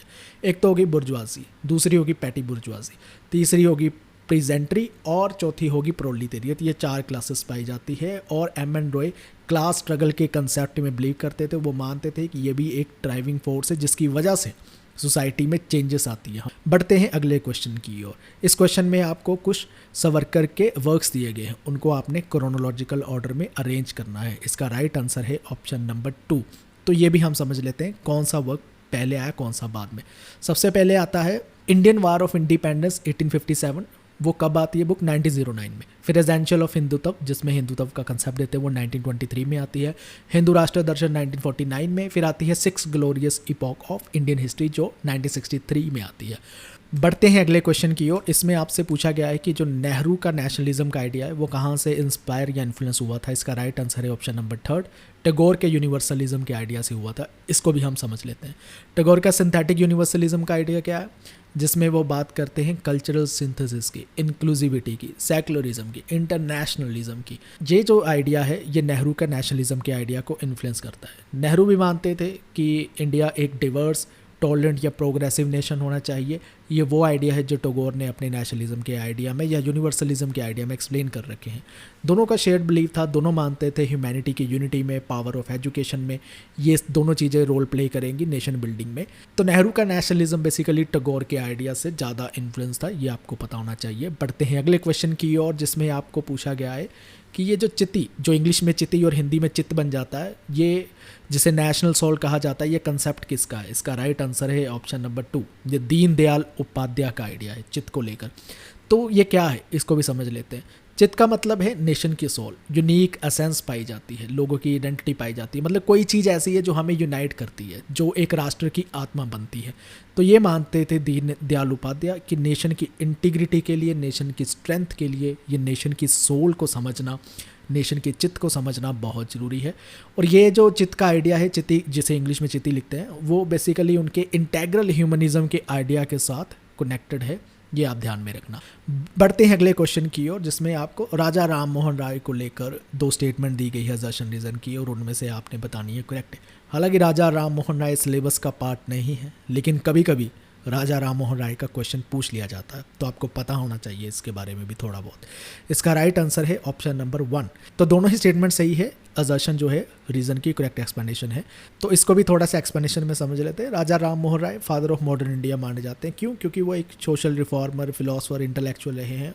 वो व्यक्ति रहे हैं जिन्होंने इंडिया को शेप किया है, मॉडर्न इंडिया को शेप किया है अपने एफर्ट्स और कंट्रीब्यूशन को लेकर। तो इन्होंने कौन सा इंस्टीट्यूशन फाउंड किया था, उसका नाम क्या है पता है, और कब इस्टेब्लिश किया गया था, वो भी पूछा जा सकता है। कमेंट बॉक्स में मुझे ज़रूर बताना। चलिए अब सॉल्व करते हैं कंपैरेटिव पॉलिटिक्स के क्वेश्चंस को। सबसे पहला क्वेश्चन जो इसमें है उसमें पूछा गया है कि बिहेवियरलिज्म को इसमें से किसने रिजेक्ट किया था। तो आपने वो थिंकर्स के नाम चुनने हैं। इसका राइट आंसर है ऑप्शन नंबर 3, बी और डी। तो इसको भी थोड़ा सा एक्सप्लेनेशन में समझ लेते हैं कि वो थिंकर जो बिहेवियरलिज्म के प्रिंसिपल को क्रिटिसाइज भी करते हैं और रिजेक्ट भी करते हैं, उनके नाम क्या है। Karl Popper, Sheldon Wolin, Carl Hempel, F A Hayek, Berlin, Oxford, Raymond Aron, Jean Paul Sartre, Adorno, Habermas, ऐसे थिंकर बिहेवियरलिज्म को रिजेक्ट करते हैं। फिर वो थिंकर्स आते हैं जो बिहेवियरलिज्म के प्रिंसिपल्स को एक्सेप्ट करते हैं। इनमें से सबसे पहला और सबसे बड़ा नाम आता है डेविड ईस्टन का, जिसको हाई प्रीस्ट ऑफ बिहेवियरलिज्म भी कहते हैं। फिर आते हैं Gabriel Almond, George Catlin, Charles Merriam, Harold D Lasswell, ये सभी थिंकर्स आते हैं। तो ये नाम भी आप याद रखना। बढ़ते हैं अगले क्वेश्चन की ओर। अगले क्वेश्चन में आपसे पूछा गया है कि इंस्टीट्यूशन थिंकिंग को लेकर इनमें से कौन सी स्टेटमेंट जो है वो करेक्ट है। इसका राइट आंसर है ऑप्शन नंबर 4। ये सभी स्टेटमेंट करेक्ट है। चलिए इन सभी स्टेटमेंट्स को एक एक करके देखते हैं। सबसे पहली स्टेटमेंट है कि institutional thinking is not a critical thinking. क्यों ऐसा कहा जाता है? क्योंकि इंस्टीट्यूशनलिज्म की जो अप्रोच है वो क्या करना चाहती है, वो इंस्टीट्यूशन को प्रिजर्व करना चाहती है, उसकी वैल्यूज़, उसके नॉर्म्स, उसके रूल्स जैसे चले आ रहे हैं उसको फॉलो करना चाहती है। तो अगर वो इस तरह से, इस अप्रोच से चलना चाहती है तो उसमें क्रिटिकल थिंकिंग की संभावना भी कम होगी। तो इंस्टीट्यूशनल थिंकिंग में क्रिटिकल थिंकिंग नहीं होगी। हालांकि इसका मतलब ये नहीं है कि इंस्टीट्यूशनल थिंकिंग हर एक चीज़ जैसी की तैसे एक्सेप्ट कर लेता है, वो पॉजिटिवली थिंकिंग को भी इनकरेज करता है।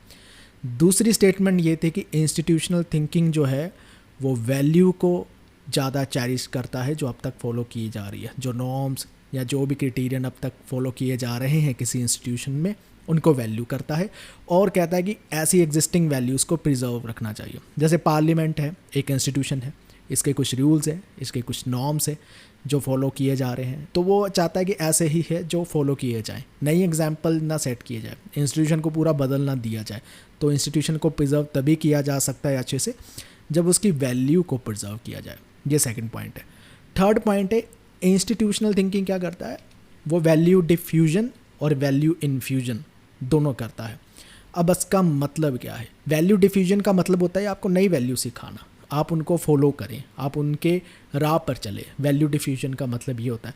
वैल्यू इन्फ्यूज़ का मतलब होता है कि आप में वो वैल्यू इनकलकेट ही कर देना, कि आप जो भी डिसीज़न लो, आप में वो वैल्यूज़ बढ़ चुकी है, आप डिसीज़न उसके अकॉर्डिंगली ही लोगे, आपको अब नया सीखने की ज़रूरत नहीं है। इंस्टीट्यूशनलाइज हो चुके हो, अब आप उस इंस्टीट्यूशन के नॉर्म्स, रूल्स, उसके जो भी डिसीजंस को लेकर पैरामीटर से आप उनके अकॉर्डिंगली काम करते हो। जैसे फॉर एग्जांपल आप किसी पार्टी को ज्वाइन करते हो तो पार्टी ने ऑलरेडी वैल्यूज़ जो है क्रिएट कर रखी है, कुछ वैल्यू आप इम्बाइब कर लोगे टाइम के साथ, तो आप अपने पर्सनल इंटरेस्ट से लेकर उससे अपनी डिसीज़न नहीं लोगे। आप डिसीज़न कैसे लोगे?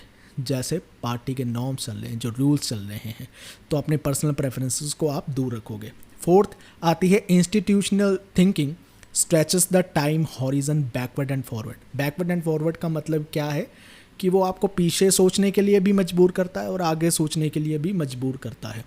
पीछे सोचने के लिए मजबूर करता है, बैकवर्ड का मतलब हो गया कोई यूनिवर्सिटी है, 100 साल हो चुके हैं उसको एग्जिस्टेंस में, तो अब तक उसने क्या क्या किया है, क्या यूनिवर्सिटी की कोर वैल्यूज़ है, क्या अचीवमेंट है, कैसी रिसर्च कर रही है, किन चीज़ों पर वो काम करता है, ये हो गया बैकवर्ड। आप देखते हो तो उसके अकॉर्डिंगली आप डिसीजन लेते हो। फॉरवर्ड आप क्या देखते हो कि अब यूनिवर्सिटी को 100 साल हो चुके हैं, आज के हालात कैसे चल रहे हैं, उसके अकॉर्डिंगली आपको क्या नए कोर्स लेकर आने चाहिए, क्या पुराने कोर्सेज का सिलेबस चेंज करना चाहिए, तो आप ऐसी चीज़ें सोचते हो, तो आप फॉरवर्ड थिंकिंग भी साथ में रखते हो। तो इंस्टीट्यूशनल थिंकिंग में दोनों चीज़ें चलती है, ये इंस्टीट्यूशनल अप्रोच कहती है। बढ़ते हैं हमारे अगले क्वेश्चन की ओर। अगला क्वेश्चन क्या कहता है, इसमें आपसे ये पूछा गया है कि लॉजिक ऑफ अप्रोप्रिएटनेस किसने ये टर्म को कॉइन किया था। इसका राइट आंसर है option number 3, March and Olson ने इस टर्म को कॉइन किया था। तो चलिए इस टर्म को भी थोड़ा सा हम एक्सप्लेनेशन में समझ लेते हैं। लॉजिक ऑफ अप्रोप्रिएटनेस कब आता है? ये काम डिसीजन मेकिंग में काम आता है। इसको किसने कॉइन किया था? जो न्यू इंस्टीट्यूशनलिस्ट के थिंकर है ना, जेम्स जी मार्च, जॉन पी ऑल्सन, ये दोनों नाम याद रखना। जैसे ही न्यू इंस्टीट्यूशनलिज्म कहीं पर दिखाई दे, मतलब ये दो थिंकर है। तो क्या कहते हैं? ये कहते हैं कि देखिए, जब आप डिसीजन लेते हैं ना किसी भी ऑर्गेनाइजेशन में, आप सर्कमस्टांसेस देखते हो, सिचुएशन देखते हो, दूसरा देखते हो आपका रोल्स क्या है, पोजीशन क्या है, आप उसके अकॉर्डिंगली डिसीजन लेते हो, फिर आप रूल्स देखते हो उस ऑर्गेनाइजेशन के क्या है। तो जो डिसीजन होते हैं ना, वो कैलकुलेशन के बेस पे नहीं होते, कॉस्ट बेनिफिट एनालिसिस नहीं किया होता है, आप रैशनली अपने आप से ज़्यादा नहीं सोचते हो। वो होता है उसमें आप कौन सा लॉजिक यूज़ करते हो, वो है लॉजिक ऑफ अप्रोप्रिएटनेस। आप सर्कमस्टांसेस देखते हो, अपना रोल देखते हो, रूल्स देखते हो, ये तीन चीज़ों का ध्यान में रखते हुए आप डिसीजन ले रहे हो। सो ये डिसीजन मेकिंग को लेकर ही एक तरह से बताया जा रहा है कि इंस्टीट्यूशन में कैसे डिसीजन लिए जाते हैं, ये वही अप्रोच है, लॉजिक ऑफ अप्रोप्रिएटनेस, ये ध्यान रखना। बढ़ते हैं अगले क्वेश्चन की ओर। इसमें आपसे कुछ फेडरलिज्म को लेकर फीचर पूछे गए और पूछा गया है कि ये फेडरलिज्म की टाइप क्या है, इन दोनों का आपने मैच करना है। इसका राइट आंसर है ऑप्शन नंबर 2। चलिए ये भी फेडरलिज्म के बारे में समझते हैं कि क्या चीज़ें हैं ये। सबसे पहले है लेयर केक फेडरलिज्म, इसे ड्यूल फेडरलिज्म कहते हैं। ड्यूल फेडरलिज्म का मतलब है कि इसमें ना सेंटर और स्टेट की पावर क्लियरली डिवाइडेड है, ठीक है, इसलिए ये ड्यूल फेडरलिज्म है और इसीलिए इसको लेयर केक फेडरलिज्म कहते हैं। लेयर केक का मतलब है, जैसे साफ साफ ये आप लेयर केक देख रहे हो अपने सामने, कि इसमें लेयर हो रखी है, एक लेयर दूसरी लेयर से बिल्कुल हटके है, अलग है, एक दूसरे के साथ मिक्स नहीं हो रही है, इसे इसलिए लेयर केक फेडरलिज्म कह रहे हैं। सिमिलरली सेंटर और स्टेट की पावर बिल्कुल हटके है, अलग है, दोनों एक दूसरे की पावर मिक्स नहीं हो रही है, क्लियर कट उनकी पावर जो है डिफाइन है। फिर बारी आती है मार्बल केक फेडरलिज्म की, इसे कहते हैं कोऑपरेटिव फेडरलिज्म। कोऑपरेटिव फेडरलिज्म का मतलब हो गया कि दोनों की पावर जो है इंटरमिक्स हो रही है, ठीक है, दोनों साथ चल कर काम कर रहे हैं, इंटरमिक्स होकर काम कर रहे हैं, पावर कहीं कहीं पर ओवरलैप भी कर रही है, तो मिलकर काम करना पड़ता है, क्लियर कट पावर की डिवीज़न नहीं है। मार्बल केक इस तरह से दिखाई देता है। आप इस केक के बीच में जो लेयर देख रहे हैं, रेशे बन रहे हैं चॉकलेट्स के जो आप देख रहे हो, तो ये क्या हो रहा है, इंटरमिक्सिंग हो रही है इनकी पावर्स को लेकर, ओवरलैप कर रही है पावर, ठीक है, बीच में घुस रखे हैं एक दूसरे के पावर को लेकर। तो क्लियर कट पावर की डिवीजन नहीं होती, मार्बल केक फेडरलिज्म उसे कहते हैं, जिसको दूसरे शब्दों में कोऑपरेटिव फेडरलिज्म भी कहते हैं। तीसरे नंबर पर आता है पिकेट फेंस फेडरलिज्म, जिसे क्रिएटिव फेडरलिज्म भी कहते हैं। अब पिकेट फेंस फेडरलिज्म इसे क्यों कहते हैं, ये आप फोटो देख रहे हैं जिसमें घर के चार दीवारी में वाइट कलर की फेंसिंग कर रखी है, ठीक है, तो इसे पिकेट फेंस कहते हैं। इसमें कुछ वर्टिकल लाइंस है और साथ में हॉरिजॉन्टल लाइन भी आपको 2 लाइंस जो है जाती हुई दिखाई दे रही है। तो इसका मतलब क्या होता है कि सेंटर और स्टेट किसी पॉलिसी किसी प्रोजेक्ट को लेकर ना दोनों मिलकर काम करते हैं, उसे कहते हैं पिकेट फेंस फेडरलिज्म। फिर बारी आती है क्रॉस कटिंग रेगुलेशन, इसे न्यू फेडरलिज्म का नाम दिया जाता है। न्यू फेडरलिज्म किसने इनिशिएट किया था, रोनाल्ड रीगन ने किया था, जिसने रिजेक्ट किया था, जिसमें ज़्यादातर क्या होता है, केनेशियन स्टेट मैनेज्ड इकोनॉमी, ये जो एक सिस्टम है चलाने का देश का, कि सब कुछ स्टेट ही मैनेज करेगी, एम्प्लॉयमेंट को लेकर, इकोनॉमी को लेकर, मार्केट को ज़्यादा रेगुलेट करेगी, उसके अगेंस्ट उसको रिजेक्ट करता है ये न्यू फेडरलिज्म का आइडिया। न्यू फेडरलिज्म रैदर बात करता है डी रेगुलेशन की, डिसेंट्रलाइजेशन की ज़्यादा बात करता है। तो इसमें बेसिकली क्या कहा जाता है, इसमें ये कहा जाता है कि सेंटर की कुछ जो रिस्पॉन्सिबिलिटी है, सेंटर कुछ पॉलिसीज़ बना रहा है, उसको स्टेट जो है एग्जीक्यूट करेगी आगे चल के, जैसे कुछ वेलफेयर पॉलिसीज़ होगी। तो ये सारा हिस्सा न्यू फेडरलिज्म का है। जब आपको फेडरलिज्म के सारी अलग अलग टर्म्स समझ आ गई होगी, हम चलते हैं अगले क्वेश्चन की ओर। अगला क्वेश्चन क्या कहता है, वो देखे कहता है कि पैसिफिस्ट कॉन्स्टिट्यूशन किन कंट्रीज़ के पास है। तो इसका राइट आंसर आपने बताना है। पैसिफिस्ट का मतलब होता है वो कंट्री जो वार में इन्वॉल्व नहीं होना चाहती या नहीं होगी। इसका राइट आंसर है ऑप्शन नंबर 4, ACD। सिर्फ चाइना को छोड़ कर बाकी सभी है। कैसे, इसको भी थोड़ा सा समझते हैं हम। वर्ल्ड वार 2 में कुछ पावर डिफीट होती है, एक्सिस पावर डिफीट होती है। जापान, जर्मनी, इटली ये एक्सेप्ट करती है अपनी पॉलिसी में पैसिफिज्म कि हम वार में इन्वॉल्व अब नहीं होंगे। जैसे कि जापान के जापानीज़ कॉन्स्टिट्यूशन में आर्टिकल 9 में लिखा है कि Japanese people forever renounce war as a sovereign right of the nation. हम हमेशा के लिए वार को रिनाउंस करते हैं, त्यागते हैं। फिर आते हैं जर्मनी में जो बेसिक लॉ है, उसके आर्टिकल 26 में लिखा हुआ है कि जर्मनी ऐसी एक्टिविटीज़ में इन्वॉल्व नहीं होगा जो पीसफुल रिलेशन जो दूसरी कंट्रीज़ के साथ है उसको डिस्टर्ब करेगा। सिमिलरली इटली के इटालियन कॉन्स्टिट्यूशन में आर्टिकल 11 में ये लिखा है कि Italy rejects war as an instrument of aggression. तो इटली भी वार को रिजेक्ट करता है as an instrument of aggression. बढ़ते हैं अगले क्वेश्चन की ओर। इसमें क्या पूछा गया है, एलीट थिंकर दिए गए हैं, उनके कुछ की आर्ग्यूमेंट्स दिए गए हैं, आपने बताना है कौन सा आर्ग्यूमेंट किसके साथ मैच करता है। कंपैरेटिव पॉलिटिक्स के क्वेश्चन हो और एलीट थ्योरी ना पूछी जाती है, तो ये अच्छे से आप समझिए। इसका राइट आंसर है ऑप्शन नंबर 2। तो चलिए इसको भी देखते हैं कैसे, कौन से थिंकर ने कौन सी स्टेटमेंट दी है। विल्फ्रेडो परेटो कहते हैं एलीट मासेस को कंट्रोल करते हैं मिथ्स के जरिए। वो कुछ समाज में, सोसाइटी में मिथ्स क्रिएट करते हैं। फॉर एग्जांपल एलीट कौन है, मोस्टली वही होंगे जो अमीर होंगे, बहुत पैसा होगा, ठीक है, पावरफुल होंगे, स्टेटस काफ़ी ऊंचा होगा समाज में।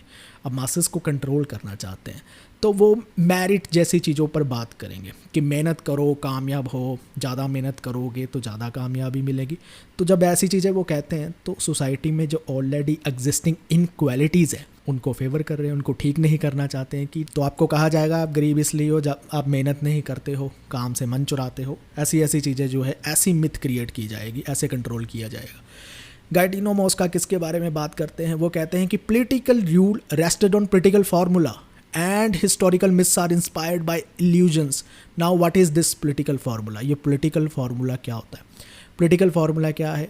एक political system में कुछ चीज़ें होंगी, कुछ values होंगी, जैसे कि वोट बेस्ड इलेक्शन हो रहे हैं, ठीक है, फ्री एंड फेयर इलेक्शन हो रहे हैं, रिप्रेजेंटेटिव गवर्नमेंट हो रही है। तो डेमोक्रेसी में ये सारे पॉलिटिकल फार्मूला के पार्ट है, ठीक। और कैसे वो हिस्टोरिकल मिथ्स क्रिएट करते हैं, हिस्ट्री से कुछ एग्जाम्पल उठाएंगे, कुछ फिगर्स, कुछ व्यक्ति ऐसे उठाएंगे, ठीक है, उनको अपने साथ रिलेट करेंगे, अपनी पार्टी के साथ रिलेट करेंगे और आपकी भावनाओं के साथ खेलेंगे और आपकी वोट जो है बतौरेंगे एलीट। ये करते हैं मॉस्का, ये कहते हैं। अब आती है बारी रॉबर्ट मिशेल की। रॉबर्ट मिशेल कहते हैं एलीट ज़्यादा फोकस करते हैं पावर पर और मासेस कहाँ पर फोकस करते हैं, मटेरियल कंडीशन पर। तो एलीट क्या करते हैं, उनकी मटेरियल कंडीशन को एलिवेट करने की बातें करते हैं, सस्ता सिलेंडर दे देंगे, सस्ता अनाज देंगे, पेट्रोल के प्राइसेस हम सस्ते कर देंगे, आपके बच्चों को नौकरियां दे देंगे, ऐसी बातें करते हैं ताकि आपकी मटेरियल कंडीशन एलिवेट हो। ये सारी चीज़ें एलीट को ज़रूरत नहीं है, एलीट को सिर्फ पावर चाहिए और उसको पता है मासेस से कैसे पावर लेनी है। और फाइनली आते हैं ओर्टेगा वाई गैसेट, ये तो काम ही ख़त्म कर देते हैं। कहते हैं मासेस की तो सिंपली ड्यूटी है एलीट को फॉलो कर लें, क्योंकि मासेस के पास इतना दिमाग नहीं है, इतनी लीडरशिप वाली क्वालिटीज़ नहीं है, एलीट को फॉलो कर लेंगे बेहतर रहेंगे। तो ये एलीट थिंकर की कुछ मेन स्टेटमेंट थी। बढ़ते हैं अगले क्वेश्चन की ओर। इसमें क्या पूछा गया, इसमें ये पूछा गया है कि न्यू सोशल मूवमेंट में न्यूनेस की जो बात करते हैं वो कौन करते हैं। इसका राइट आंसर है जोगन हाबरमास। तो समझ लेते हैं ये क्या चीज़ है। तो इसको जुगर हाबरमास कहते हैं कि न्यू सोशल मूवमेंट में ना एक नई कमिटमेंट हमें दिखाई देती है, उस कमिटमेंट को, वो नई कमिटमेंट को न्यूनेस कहते हैं। नई कमिटमेंट क्या है, कहते हैं पुरानी पॉलिटी में ना कुछ और ही चीज़ों पर फोकस किया जाता है, इकोनॉमिक और सोशल सिक्योरिटी पर ज़्यादा फोकस किया जाता है, लेकिन आजकल पॉलिटिक्स में नई चीज़ों पर फोकस किया जा रहा है। जैसे इक्वल राइट्स की बात की जा रही है, जेंडर बेस्ड इक्वल राइट्स हो गए, LGBTQ+ के राइट्स हो गए, एनिमल राइट्स होंगे, तो डिफरेंट राइट्स आ रहे हैं, हम देख रहे हैं। वहीं दूसरी हम सेल्फ रियलाइजेशन की कुछ मूवमेंट्स देख रहे हैं। एक और चीज़ इसके साथ जुड़ जाती है कि अब जो मूवमेंट्स है वो लोकल लेवल तक सीमित नहीं रहती, ग्लोबल लेवल तक भी हमें देखने को मिलती है। तो हाबरमास इस न्यूनेस की बात करते हैं। जो ऐसी बेसिक ट्रांसफॉर्मेशन आ रही है उसको हाबरमास साइलेंट रेवोल्यूशन के साथ भी डोनेट करते हैं, ये भी ध्यान में रखना। अगला क्वेश्चन देखते हैं इसमें क्या है।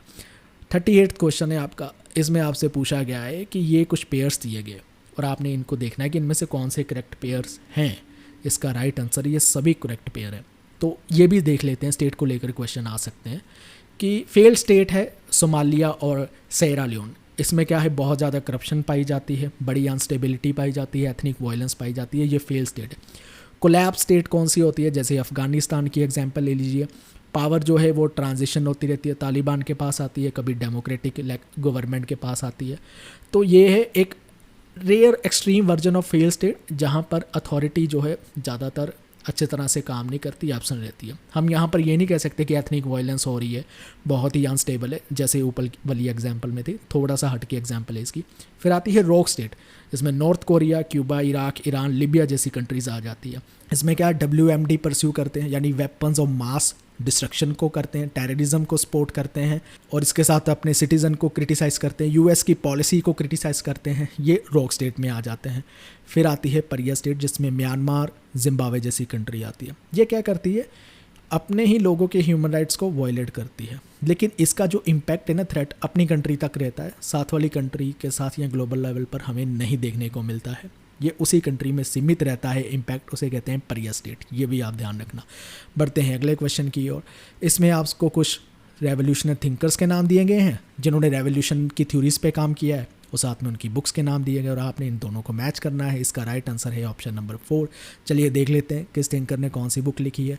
हैना एरेंट की बुक का नाम है ऑन रेवोल्यूशन। थीडस कोस्टपॉल की बुक का नाम है स्टेट एंड सोशल रेवोल्यूशन, एक कंपैरेटिव एनालिसिस 3 कंट्री पर किया है उन्होंने, फ्रांस, रशिया, चाइना को लेकर रेवोल्यूशन की स्टडी की है। क्रेन ब्रिंटॉन ने की है एनाटॉमी ऑफ रेवोल्यूशन पर। और लास्ट में आते हैं Barrington Moore, social reasons of dictatorship and democracy, lord and peasant in the making of modern world. तो बहुत बड़ा नाम है इनकी बुक का, ठीक है। तो आप डिक्टेटरशिप और डेमोक्रेसी की सोशल रीजन की कौन बात करता है, ब्रिंगटन मूर कहते हैं, ये ध्यान में रखना। बढ़ते हैं अगले क्वेश्चन की और कंपैरेटिव पॉलिटिक्स के, कि सब कल्चर की कौन बात करता है, कौन सा थिंकर जो है सब कल्चर का आइडिया लेकर आते हैं। तो उसको लेकर आते हैं कामनाग। तो इसको भी थोड़ा सा समझ लेते हैं, क्या है भाई सब कल्चर। तो वो सब कल्चर की बात करते हैं कि हर एक पोलिटिकल कल्चर में कुछ सब कल्चर पाए जाते हैं, ठीक है।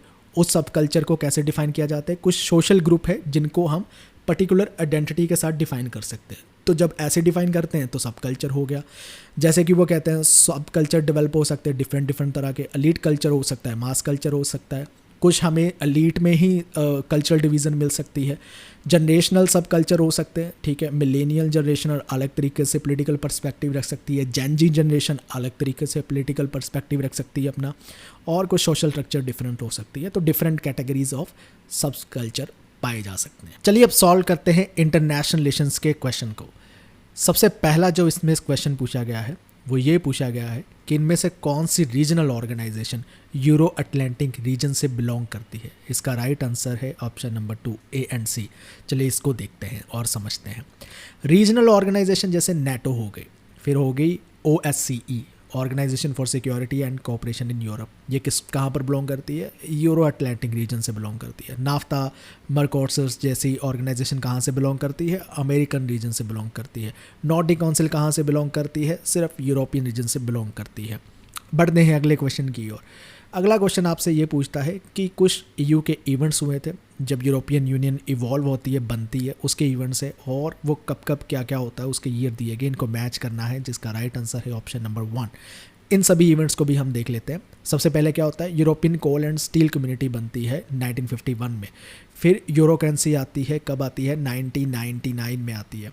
फिर मास्ट्रिक्ट ट्रीटी कब आती है, 1993 में आती है। और ट्रीटी ऑफ लिस्बन कब आती है, 2009 में आती है। ये सभी इवेंट्स आपको पता होने चाहिए। यूरोपियन यूनियन आपका सिलेबस का पार्ट है, उसमें पूछी जाती है। बढ़ते हैं अगले क्वेश्चन की ओर। अगले क्वेश्चन में क्या पूछा गया है, असर्शन और रीज़न की 2 स्टेटमेंट दी गई है, उसके अकॉर्डिंगली आपने देना है। वीडियो को पॉज करके आप इस स्टेटमेंट को पढ़िए और आंसर बताइए। इसका राइट आंसर है ऑप्शन नंबर 1। कैसे है समझते हैं, इसको थोड़ा सा समझते हैं एक्सप्लेनेशन में।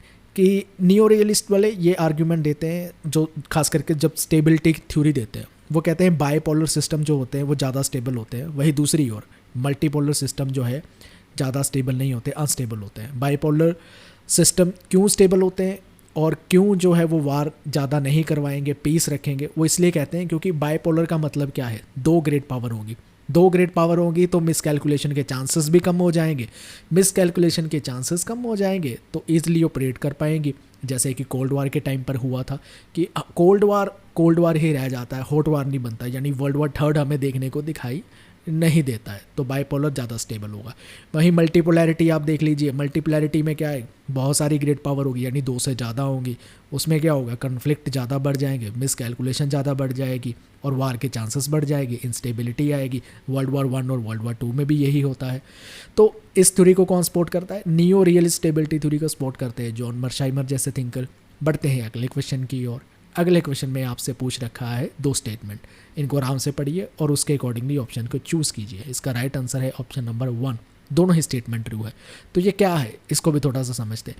ब्रेजनेव डॉक्ट्रिन जो है वो किसने दिया था, लियोनिड ब्रेजनेव ने दिया था, 1968 में दिया था। इसका मतलब क्या है, इसका मतलब है जो सोवियत यूनियन के अंदर कंट्रीज आती थी उस टाइम पर, तो वहाँ पर मिलिट्री लेवल पर इंटरवीन कर सकता है सोवियत यूनियन उन कंट्रीज़ पर, अगर उसे लगता है कि ये जो कंट्रीज़ है हमारे प्रिंसिपल है मार्क्सिज्म लेनिनिज्म के, उसको फॉलो नहीं कर रही है, सोवियत इन्फ्लुएंस होल्ड नहीं कर रही है, कैपिटलिस्ट की तरफ ज़्यादा जा रही है।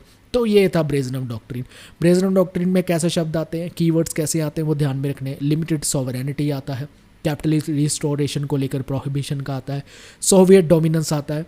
ये कीवर्ड जो है आपने याद रखने हैं। वहीं दूसरी ओर सिनात्रा डॉक्ट्रिन क्या है, ये बिल्कुल उल्टा है। ये कब कॉइन हुआ, 1980s में हुआ। मिखेल गोर्बाचेव की जब गवर्नमेंट थी तब हुआ। सिनात्रा का कहाँ से आया नाम, फ्रैंक सिनात्रा क्या थे, एक सिंगर थे, उनके सॉन्ग का नाम था माई वे, मैं अपनी मर्जी करूँगा, मैं अपने तौर तरीक़ों से चलूँगा। तो सिनात्रा डॉक्ट्रिन सोवियत यूनियन में आता है, जिसमें जो उसमें कंट्रीज़ है सोवियत यूनियन में वो अपनी मर्जी से कुछ भी कर सकती है। इसलिए कीवर्ड क्या है, नॉन इंटरफेरेंस। सोवियत यूनियन उन कंट्री में इंटरफेयर नहीं करेगा।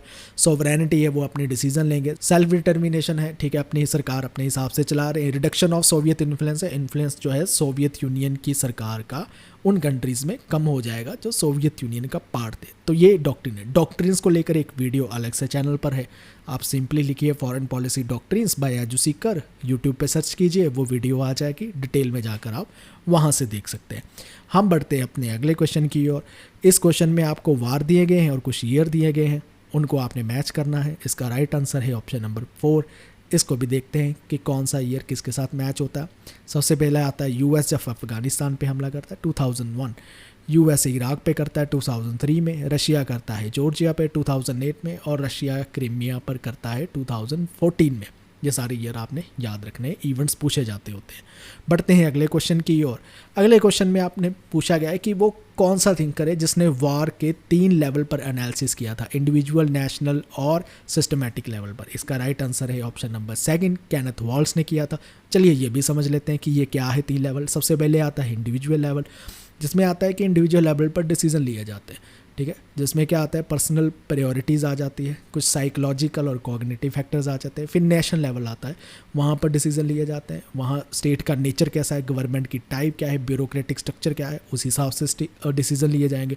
फिर आता है सिस्टमेटिक लेवल जो इंटरनेशनल लेवल है, वहाँ पर क्या आता है पावर सिस्टम देखा जाता है, पावर को कैसे बैलेंस किया जाएगा इंटरनेशनल लेवल पर, तो ये सारी चीज़ें देखकर डिसीजन लिया जाता है। आपको पता है ना केनेथ वाल्स जो है स्ट्रक्चरल रियलिज्म फॉलो करते हैं, तो वो मानते थे डिसीजन हमेशा देखी जाती है कि स्ट्रक्चर क्या है, तो ये स्ट्रक्चर ही तो बता रहे हैं कि इंडिविजुअल लेवल पर भी अलग स्ट्रक्चर, नेशनल लेवल पर भी स्ट्रक्चर काम करती है, फिर इंटरनेशनल लेवल पर भी स्ट्रक्चर काम करती है, उसके अकॉर्डिंग स्ट्रक्चर को देखते हुए डिसीजन लिए जाते हैं, ठीक है, अपने हिसाब से डिसीजन नहीं लिए जाते हैं। तो ये केनेथ वाल्स का मेन एनालिसिस था वॉर को लेकर। बढ़ते हैं अगले क्वेश्चन की ओर। इसमें आपसे ये पूछा गया है कि WTO के जो राउंड हुए थे उनको क्रोनोलॉजिकल ऑर्डर में आपने लगाना है, ये पूछे जाते होते हैं। इसका राइट आंसर क्या है? इसका राइट आंसर है ऑप्शन नंबर 2। चलिए देखते हैं कौन सा राउंड कब कब होता है। WTO के राउंड सबसे पहले आता है डिलो राउंड, 1960 से 62 के टाइम होता है। फिर आता है कैनेडी राउंड, 64 से 67 तक चलता है। फिर आता है टोक्यो राउंड, 73 से 79 चलता है। फिर आता है उरुग्वे राउंड जो 1986 से 93 तक चलता है। फिर आता है दोहा राउंड जो 2001 में चलता है। ये सारे राउंड आपको WTO के याद होने चाहिए। बढ़ते हैं अगले क्वेश्चन की ओर। अगले क्वेश्चन में आपसे क्या पूछा गया है, 2 स्टेटमेंट दी गई है, इसको ध्यान से पढ़ लीजिए, उसके अकॉर्डिंगली आप ऑप्शन को चूज़ कीजिए। इसका राइट आंसर है ऑप्शन नंबर 1, दोनों ही स्टेटमेंट ट्रू है। समझ लेते हैं कि ये क्या थी स्टेटमेंट। सबसे पहले है बैंड वैगन को लेकर। बैंड वैगनिंग क्या होती है? जब एक वीक कंट्री क्या है एक बड़ी कंट्री को, पावरफुल कंट्री को फॉलो करने लगती है या उसके साथ जुड़ जाती है। क्यों जुड़ जाती है? उसे लगता है कि मुझे भाई प्रोटेक्शन मिलेगी, ठीक है, तो ये बैंड वैगनिंग होती है। ये कब हुई थी? जैसे वर्ल्ड वॉर 2 में हुई थी। इटली और रोमानिया जैसी कंट्री किसके साथ मिल गई थी? नाजी जर्मनी के साथ मिल गई थी। क्यों? उसे लगता था कि हमें नाजी जर्मनी से सिक्योरिटी मिलेगी, इकोनॉमिक बेनिफिट्स मिलेगी। फिर आती है बैलेंसिंग। बैलेंसिंग में क्या होती है? जब आप एक बड़ी कंट्री को चैलेंज करने लगते हो उसे कहते हैं बैलेंसिंग।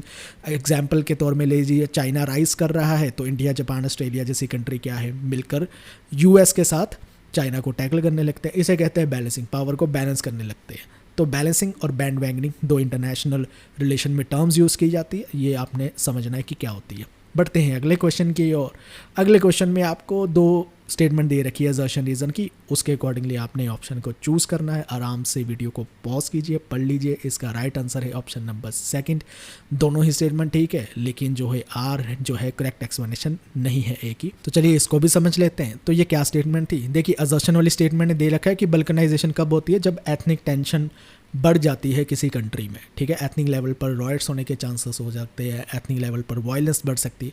तो ये जब टेंशन बढ़ जाती है बल्कनाइजेशन होती है। बल्कनाइजेशन क्या है? जब आपकी कंट्री जो है छोटे छोटे और कंट्रीज़ में डिवाइड हो जाए, टूट जाए, ठीक है, वो बल्कनाइजेशन होगी। तो इसी को बल्कनाइजेशन का कंसेप्ट कहते हैं। दूसरी इसमें चीज़ एग्जांपल ले सकते हो, 1990s में यूगोस्लाविया में यही तो हुआ था। वहाँ पर एथनिक टेंशन बढ़ी तो क्या हुआ? Different national identities, different ethnic identities ने अपनी अपनी कंट्री जो है बना ली। Serbia, Croatia, Bosnia, Herzegovina, Montenegro, Kosovo, North Macedonia, ये सारी कंट्री यूगोस्लाविया से बाहर निकल के अलग सेपरेट कंट्री बन गई। इसे कहते हैं यूगोस्लाविया की क्या हो गया भाई? बल्कनाइजेशन होगी। ये बल्कनाइजेशन का कंसेप्ट है, ये ध्यान रखना। बढ़ते हैं अगले क्वेश्चन की ओर। इसमें आपसे क्या पूछा गया? कुछ थिंकर और कुछ उनकी बुक्स के नाम पूछे गए, इनको मैच करना है। इसका राइट आंसर है ऑप्शन नंबर 2। चलिए इनको मैच करके देखते हैं कौन की थिंकर की कौन सी बुक थी। जैसे आता है अलेक्जेंडर वेंट की the age and structure problem in international relation theory. हालांकि अलेक्जेंडर वेंट की ये फेमस बुक नहीं है, उनकी एक और फेमस बुक है। क्या है वो बुक का नाम? कमेंट करके बताइए। केनेथ वाल्स की बुक फेमस बुक है बैन स्टेट वार, ये पूछी जाती है। आर्ग्यूइंग अबाउट वार किसकी है? माइकल वाल्जर की है। प्रोडक्शन पावर वर्ल्ड ऑर्डर किसकी है? रॉबर्ट कॉक्स की है। तो ये थे इंटरनेशनल रिलेशन के क्वेश्चन। चलिए अब सोल्व करते हैं इंडियाज़ फॉरेन पॉलिसी के क्वेश्चन को। इंडिया फॉरेन पॉलिसी के क्वेश्चन ना टेढ़े मेढ़े से आ रहे हैं, तो हमने भी कुछ नए नए क्वेश्चन ऐड किए हैं। बाकी आपने हमारे जो सारे फैक्ट्स है A to Z of India's foreign policy की जो ई-बुक है उसमें पढ़ ही लिए होंगे। तो पहला क्वेश्चन आपसे ये पूछा गया है कि कौन सा इनमें से थिंकर जो है ये मानता है कि नरेंद्र मोदी की गवर्नमेंट जब से आई है उन्होंने इंडिया फॉरेन पॉलिसी में थर्ड पब्लिक अशर कर दिया है, शुरू कर दिया है। तो ये राइट आंसर है इसका, C राजा मोहन कहते हैं। क्या मतलब है इसका? तो ये समझते हैं। देखिए उनकी बुक का नाम है Modi's world expanding India sphere of influence, 2015 में पब्लिश होती है। C राजा मोहन की बुक है। इंडियाज़ फॉरेन पॉलिसी के एक्सपर्ट है, स्कॉलर है, उस पर लिखते रहते हैं। तो इन्होंने कहा है कि फॉरेन पॉलिसी में ना मोदी गवर्नमेंट ने थर्ड रिपब्लिक शुरू कर दिया। ये थर्ड रिपब्लिक क्या होता है? थर्ड रिपब्लिक का मतलब है थर्ड फेज़ शुरू किया है।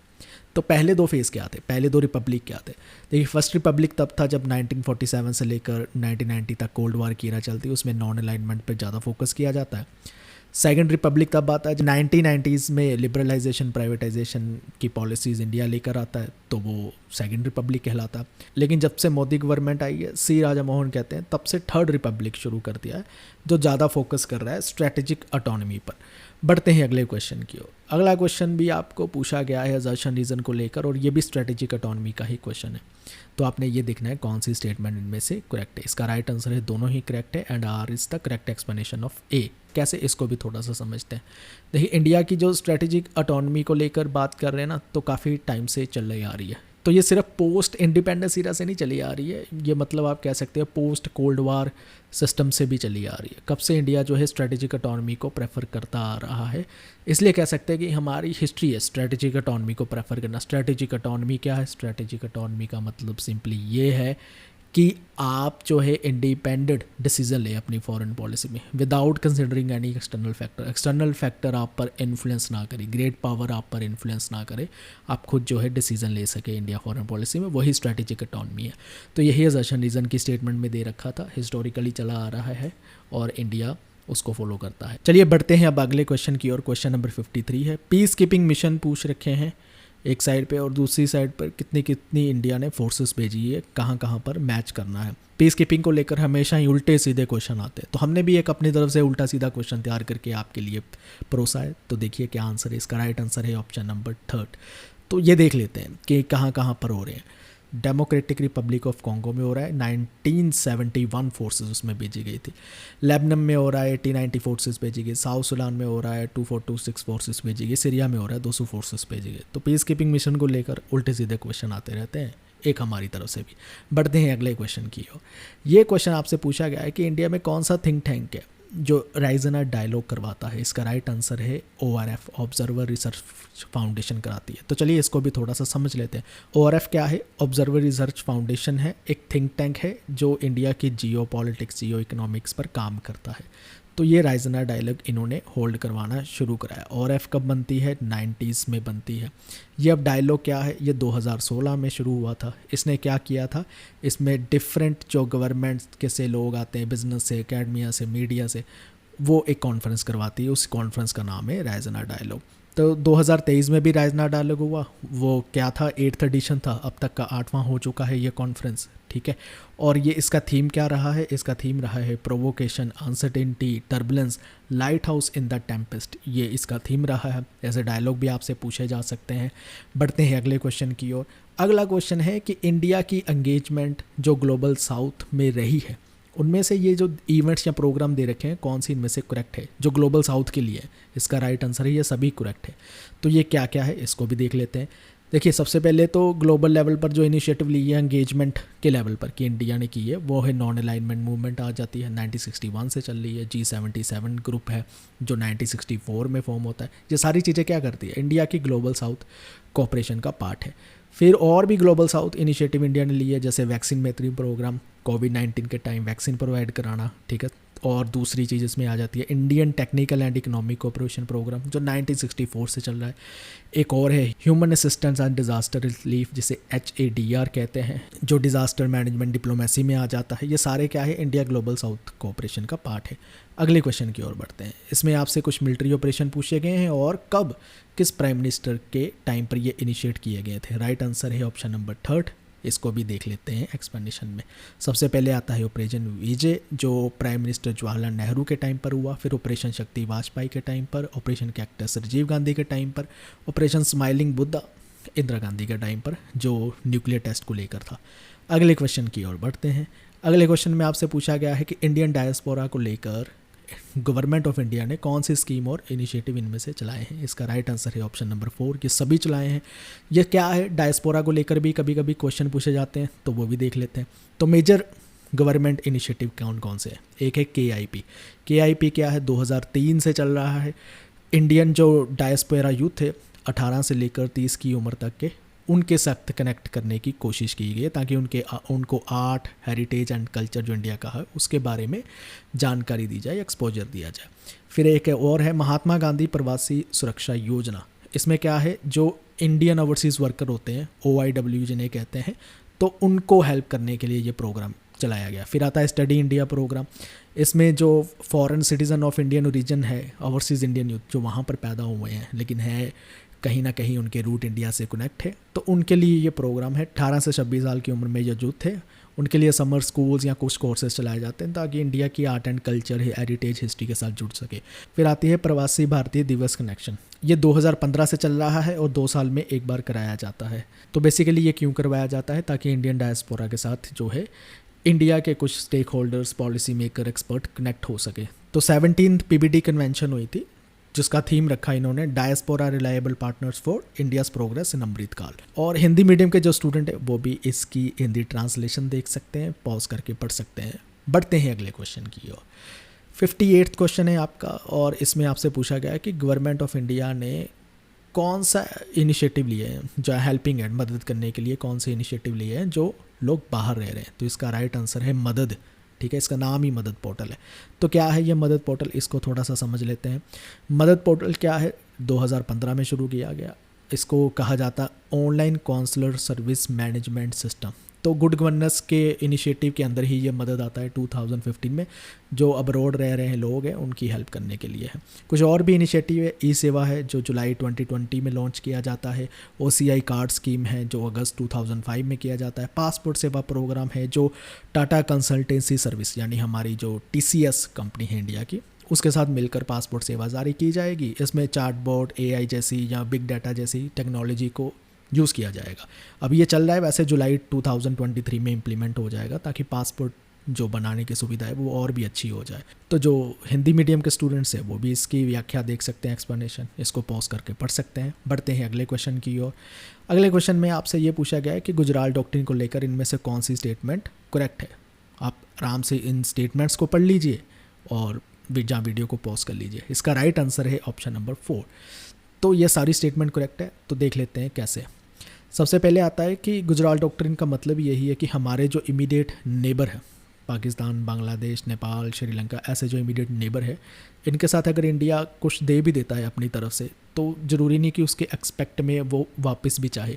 सो डज़ नॉट सीक रेसिप्रोसिटी। इसका मतलब यही है कि इंडिया एक बड़े भाई के नाते कुछ अपने छोटे भाई को दे देता है, उसके इवज में उसके रिटर्न में कुछ नहीं चाहिए, तो वो उनकी हेल्प करने के लिए तैयार रहे। यही गुजराल डॉक्ट्रिन का एक मेन सिद्धांत है। फिर आता है दूसरी चीज़ इसमें कि कोई भी साउथ एशियन कंट्री परमिट नहीं करेगी कि अपनी टेरिटरी को यूज़ करने दे अपने ही अगेंस्ट या साउथ एशिया की कंट्रीज़ के इंटरेस्ट के अगेंस्ट। अब बात करते हैं तीसरे डॉक्ट्रिन की, यानी तीसरा प्रिंसिपल इसी डॉक्ट्रिन का। इसमें क्या है कि country should not interfere in the internal affair of one and other country. एक दूसरे के जो इंटरनल मामले हैं उनमें इंटरफेयर नहीं किया जाएगा। फिर आता है all dispute shall be resolved via bilateral negotiation. इसका मतलब है अगर दो कंट्री में किसी तरह का कोई कन्फ्लिक्ट चल रहा है तो वो भाई दोनों मिलके सोल्व कराएंगे। बीच में ये नहीं है कि कोई तीसरी या चौथी कंट्री को इन्वॉल्व कराया जाएगा, वो दोनों अपने आप मिलकर बैठकर बायलैटरल नेगोशिएशन कर लेंगे। अगले क्वेश्चन की ओर बढ़ते हैं। इसमें आपको 2 स्टेटमेंट दी गई है, उसके अकॉर्डिंगली आपने आंसर बताना है। इसका राइट आंसर है ऑप्शन नंबर 1। दोनों ही स्टेटमेंट अपने आप में ट्रू है। तो चलिए इसको भी समझते हैं थोड़ा सा। सबसे पहले तो ये समझिए, अप्रैल 2019 में मिनिस्ट्री ऑफ एक्सटर्नल अफेयर ने अपनी एक नई विंग सेटअप की जिसका नाम है इंडिया पैसिफिक विंग। इसमें क्या है कि इंडिया पैसिफिक अम्ब्रेला एक तरह से तैयार किया गया है। कहने का मतलब है जो IOR है, Indian Ocean rim association, ASEAN हो गया, क्वाड हो गया, इन सभी को एक तरह से डील करने के लिए ये विंग तैयार की गई है। अब ये विंग क्यों तैयार की गई है? ये इसलिए तैयार की गई है ताकि चाइना की जो मैरीटाइम स्पेस है जहाँ पर उसका इन्फ्लुएंस है उसको किसी तरह से टैकल किया जाए। चलिए अब सॉल्व करते हैं पॉलिटिकल इंस्टीट्यूशन ऑफ इंडिया यानी इंडियन पॉलिटी के क्वेश्चंस को। इसमें जो सबसे पहले क्वेश्चन पूछा गया है वो ये है, वाइस प्रेसिडेंट ऑफ इंडिया को लेकर कुछ स्टेटमेंट दी गई है। आप वीडियो को पॉज करके वो स्टेटमेंट को रीड कीजिए और बताइए कौन सी इनमें से करेक्ट स्टेटमेंट है। इसका राइट आंसर है option number 3, ACD correct statement है। इन सभी स्टेटमेंट को एक एक करके देखते हैं। सबसे पहले तो है कि वाइस प्रेसिडेंट रेजिग्नेशन किसको ऑफर करता है? प्रेसिडेंट को करता है। दूसरी स्टेटमेंट, वाइस प्रेसिडेंट एक्ट कर सकता है जब प्रेसिडेंट की कुर्सी खाली होगी 6 महीने से ज़्यादा वो प्रेसिडेंट की कुर्सी पर नहीं बैठ सकता है। तीसरी स्टेटमेंट है वाइस प्रेसिडेंट जो है वो पार्लियामेंट का या स्टेट लेजिस्लेचर का, इन दोनों में से किसी का भी मेंबर नहीं हो सकता। अब जो स्टेटमेंट गलत थी वो क्या थी? वो ये थी कि वाइस प्रेसिडेंट के लिए इम्पीचमेंट चाहिए ही नहीं। वाइस प्रेसिडेंट को कैसे रिमूव किया जा सकता है? राज्यसभा एक रेजोल्यूशन लेकर आए, उसको मेजॉरिटी से पास कर दे, कौन सी मेजॉरिटी से? इफेक्टिव मेजॉरिटी से पास कर दे, और लोकसभा उसको सिंपल मेजॉरिटी से पास कर दे, तो वाइस प्रेसिडेंट को रिमूव कर दिया जाएगा। इसके साथ एक और ध्यान रखना कि वाइस प्रेसिडेंट जो है इंडिया का, वो कितने ही नंबर के लिए इलेक्ट किया जा सकता है, 1 2 3 4, कोई लिमिट नहीं है, और वो री इलेक्शन के लिए एलिजिबल होता है। बढ़ते हैं अगले क्वेश्चन की ओर। अगला क्वेश्चन आपसे पूछा गया है नो कॉन्फिडेंस मोशन को लेकर, और आपने बताना इनमें से कौन कौन सी स्टेटमेंट इनकरेक्ट है। इसका राइट आंसर है ऑप्शन नंबर 2, ए और सी इनकरेक्ट है, बाकी 2 करेक्ट। इनको भी देख लेते हैं, इन स्टेटमेंट को। सबसे पहले तो देखिए कि नो कॉन्फिडेंस मोशन के लिए क्या चाहिए? 50 मेंबर की सपोर्ट चाहिए। नो कॉन्फिडेंस मोशन कहाँ पास किया जाता है? लोकसभा में किया जाता है, और जब पास हो जाता है तो काउंसिल ऑफ मिनिस्टर क्या करते हैं? रिज़ाइन करना पड़ता है उन्हें अपने ऑफिस में। फिर आती है सेंश्योर मोशन के लिए हमें चाहिए होता है लोकसभा में रीज़न बताना, लेकिन नो कॉन्फिडेंस मोशन के लिए हमने रीज़न नहीं बताना होता है। सेंश्योर मोशन जो है उसमें हम इंडिविजुअल मिनिस्टर के अगेंस्ट भी लेकर आ सकते हैं, ग्रुप ऑफ मिनिस्टर को भी लेकर आ सकते हैं, या इंटायर काउंसिल ऑफ मिनिस्टर को भी लेकर आ सकते हैं। लेकिन नो कॉन्फिडेंस मोशन किसके लिए आता है? सिर्फ काउंसिल ऑफ मिनिस्टर के लिए आता है। आप इंडिविजुअल मिनिस्टर या ग्रुप ऑफ मिनिस्टर के लिए नहीं लेकर आ सकते। अगले क्वेश्चन की ओर बढ़ते हैं। अगला क्वेश्चन क्या है? अगला क्वेश्चन बात करता है नेशनल इमरजेंसी की, और आपने बताना है इनमें से कौन कौन सी स्टेटमेंट करेक्ट है इमरजेंसी को लेकर। इसका राइट आंसर है ऑप्शन नंबर 2। तो इनको भी एक एक करके हम देख लेते हैं इन स्टेटमेंट के बारे में। सबसे पहले तो जो करेक्ट है, तो नेशनल इमरजेंसी के टाइम में लोकसभा जरूरी नहीं कि 5 साल ही चलेगी, आप उसको 6 साल भी चला सकते हैं। तो हर साल आप उसको एक्सटेंड कर सकते हैं, 1-1 साल करके एक्सटेंड किया जा सकता है। नेशनल इमरजेंसी के टाइम में पार्लियामेंट क्या कर सकता है? स्टेट लिस्ट से लॉ बना सकता है। तीसरी स्टेटमेंट ये है कि नेशनल इमरजेंसी के टाइम में जो स्टेट लिस्ट से लॉ बनाए गए हैं पार्लियामेंट के द्वारा, जब इमरजेंसी ख़त्म हो जाएगी उसके बाद वो 6 महीने तक चलेंगे, उसके बाद वो अपने आप ही ख़त्म हो जाएंगे। फिर जो स्टेटमेंट इनकरेक्ट है वो ये है कि नेशनल इमरजेंसी के टाइम पर स्टेट गवर्नमेंट जो है सेंटर के अंदर आ जाती है, पूरा कंट्रोल सेंटर उसे करने लगता है, लेकिन उसको सस्पेंड नहीं करता। तो स्टेट गवर्नमेंट सस्पेंड नहीं होती। हालांकि जब स्टेट इमरजेंसी लगती है, जिसे प्रेसिडेंट रूल कहते हैं, तो उसमें प्रेसिडेंट स्टेट काउंसिल वहाँ की है जो उसे डिसमिस कर सकता है, और वहीं साथ ही साथ लेजिस्लेटिव असेंबली वहाँ की विधानसभा को क्या कर सकता है? वो सस्पेंड भी कर सकता है, डिसॉल्व भी कर सकता है। लेकिन नेशनल इमरजेंसी में ये नहीं होता है, स्टेट गवर्नमेंट सस्पेंड नहीं की जाती, ये ध्यान रखना। अगले क्वेश्चन की ओर बढ़ते हैं। अगला क्वेश्चन में आपको 2 स्टेटमेंट दे रखी है पार्डन के रिलेटेड प्रेसिडेंट की पावर को लेकर, तो उसके रिगार्डिंग आपने बताना है क्या आंसर है। इसका राइट आंसर है दोनों स्टेटमेंट करेक्ट है। तो ये भी आज समझ लेते हैं पार्डन को लेकर। सबसे पहले ये है कि पार्डनिंग पावर जो गवर्नर की है वो प्रेसिडेंट से अलग है 2 मामलों में। पहली ये कि प्रेसिडेंट जो है वो कोर्ट मार्शल के द्वारा भी अगर कोई सेंटेंस दिया गया है तो उसको पार्डन कर सकता है, गवर्नर नहीं कर सकता। दूसरी चीज़ है डेथ सेंटेंस सिर्फ प्रेसिडेंट पार्डन कर सकता है, माफ़ कर सकता है, गवर्नर डेथ सेंटेंस को माफ़ नहीं कर सकता। अगले क्वेश्चन की ओर पढ़ते हैं। अगला क्वेश्चन क्या है? अगला क्वेश्चन है सुप्रीम कोर्ट के जज को रिमूवल को लेकर, और आपने बताना है इसका राइट आंसर क्या है। इसका राइट आंसर है ऑप्शन नंबर 3। तो ये भी समझ लेते हैं एक बार। सुप्रीम कोर्ट के जज जब रिज़ाइन करना होगा प्रेसिडेंट को, वो रेजिग्नेशन लेटर लिख कर देंगे। फिर है कि पार्लियामेंट जो है वो स्पेशल मेजॉरिटी दोनों हाउसेस की होनी चाहिए उसे रिमूव करने के लिए जज को, क्योंकि जज भी इम्पीचमेंट प्रोसेस की तरह रिमूव किए जाते हैं। फिर जो स्टेटमेंट इनकरेक्ट थी उसको भी देख लेते हैं। ए जज of the supreme court can be removed by the order of president on the recommendation of parliament. तो दोनों हाउसेस आने चाहिए, ठीक है, सिर्फ लोकसभा नहीं आना चाहिए। फिर आती है बारी अगली स्टेटमेंट जो इनकरेक्ट है कि सुप्रीम कोर्ट के जज को रिमूव किया जाता है 2 ग्राउंड्स पर, अगर मिसबिहेवियर है या इनकैपेसिटी है। कॉन्स्टिट्यूशन की वायलेशन को लेकर रिमूव नहीं किया जाता जैसा स्टेटमेंट में दे रखा था, तो वो इनकरेक्ट है। अगले क्वेश्चन की ओर बढ़ते हैं हम। क्वेश्चन नंबर 66 में आपको CAG के बारे में कुछ स्टेटमेंट दी गई है और उसके अकॉर्डिंगली बताना है इसका राइट आंसर क्या है। इसका राइट आंसर है ऑप्शन नंबर 2, ABD स्टेटमेंट जो है वो करेक्ट है। तो कैसे, इसको भी थोड़ा सा हम समझ लेते हैं। सबसे पहले तो ये है कि CAG इंडिपेंडेंट बॉडी है, ठीक है। कौन अपॉइंट उसे करता है? प्रेसिडेंट अपॉइंट करते हैं आर्टिकल 148 के तहत। CAG किसको रिस्पॉन्सिबल होता है? पार्लियामेंट को रिस्पॉन्सिबल होता है, प्रेसिडेंट को नहीं। CAG can not be represented by the minister in parliament ये भी आपको पता होना चाहिए। इनकरेक्ट स्टेटमेंट के ऊपर बात करते हैं। CAG सबमिट किसको करता है रिपोर्ट? प्रेसिडेंट को करता है। 3 रिपोर्ट सबमिट करता है, कौन कौन सी करता है? Audit report on appropriation account, audit report on finance account और तीसरी रिपोर्ट का नाम है audit report on public undertaking. CAG has no state counterpart, ये आपको पता होना चाहिए क्योंकि एक ही इंडिया का CAG होता है, सेंटर का और स्टेट का एक ही होता है। इसमें एक और चीज़ ध्यान रखनी है कि जो इंडिया का CAG है वो ऑडिटर जनरल का रोल तो प्ले करता है लेकिन कंट्रोलर का नहीं करता, लेकिन UK का CAG दोनों रोल प्ले करता है, कंट्रोलर का भी करता है, ऑडिटर जनरल का भी करता है। अगले क्वेश्चन की ओर बढ़ते हैं। अगले क्वेश्चन में आपसे ये पूछा गया है सेंटर स्टेट रिलेशन को लेकर कुछ कमेटीज़ के नाम दिए गए, इनको क्रोनोलॉजिकल ऑर्डर में लगाना है। इसका राइट आंसर है ऑप्शन नंबर 2। ये कमेटीज़ बार बार पूछी जाती है सेंटर स्टेट रिलेशन को लेकर, तो ध्यान से समझ लीजिए। सबसे पहले कौन सी आती है? ARC 1 1966 में आती है। फिर कौन सी आती है? राजमनार कमेटी 1969 में। फिर आता है नागपुर साहिब रेजोल्यूशन 1973 में। फिर आता है वेस्ट बंगाल मेमोरेंडम 1977 में। और फिर आता है सरकारिया कमीशन 1983 में।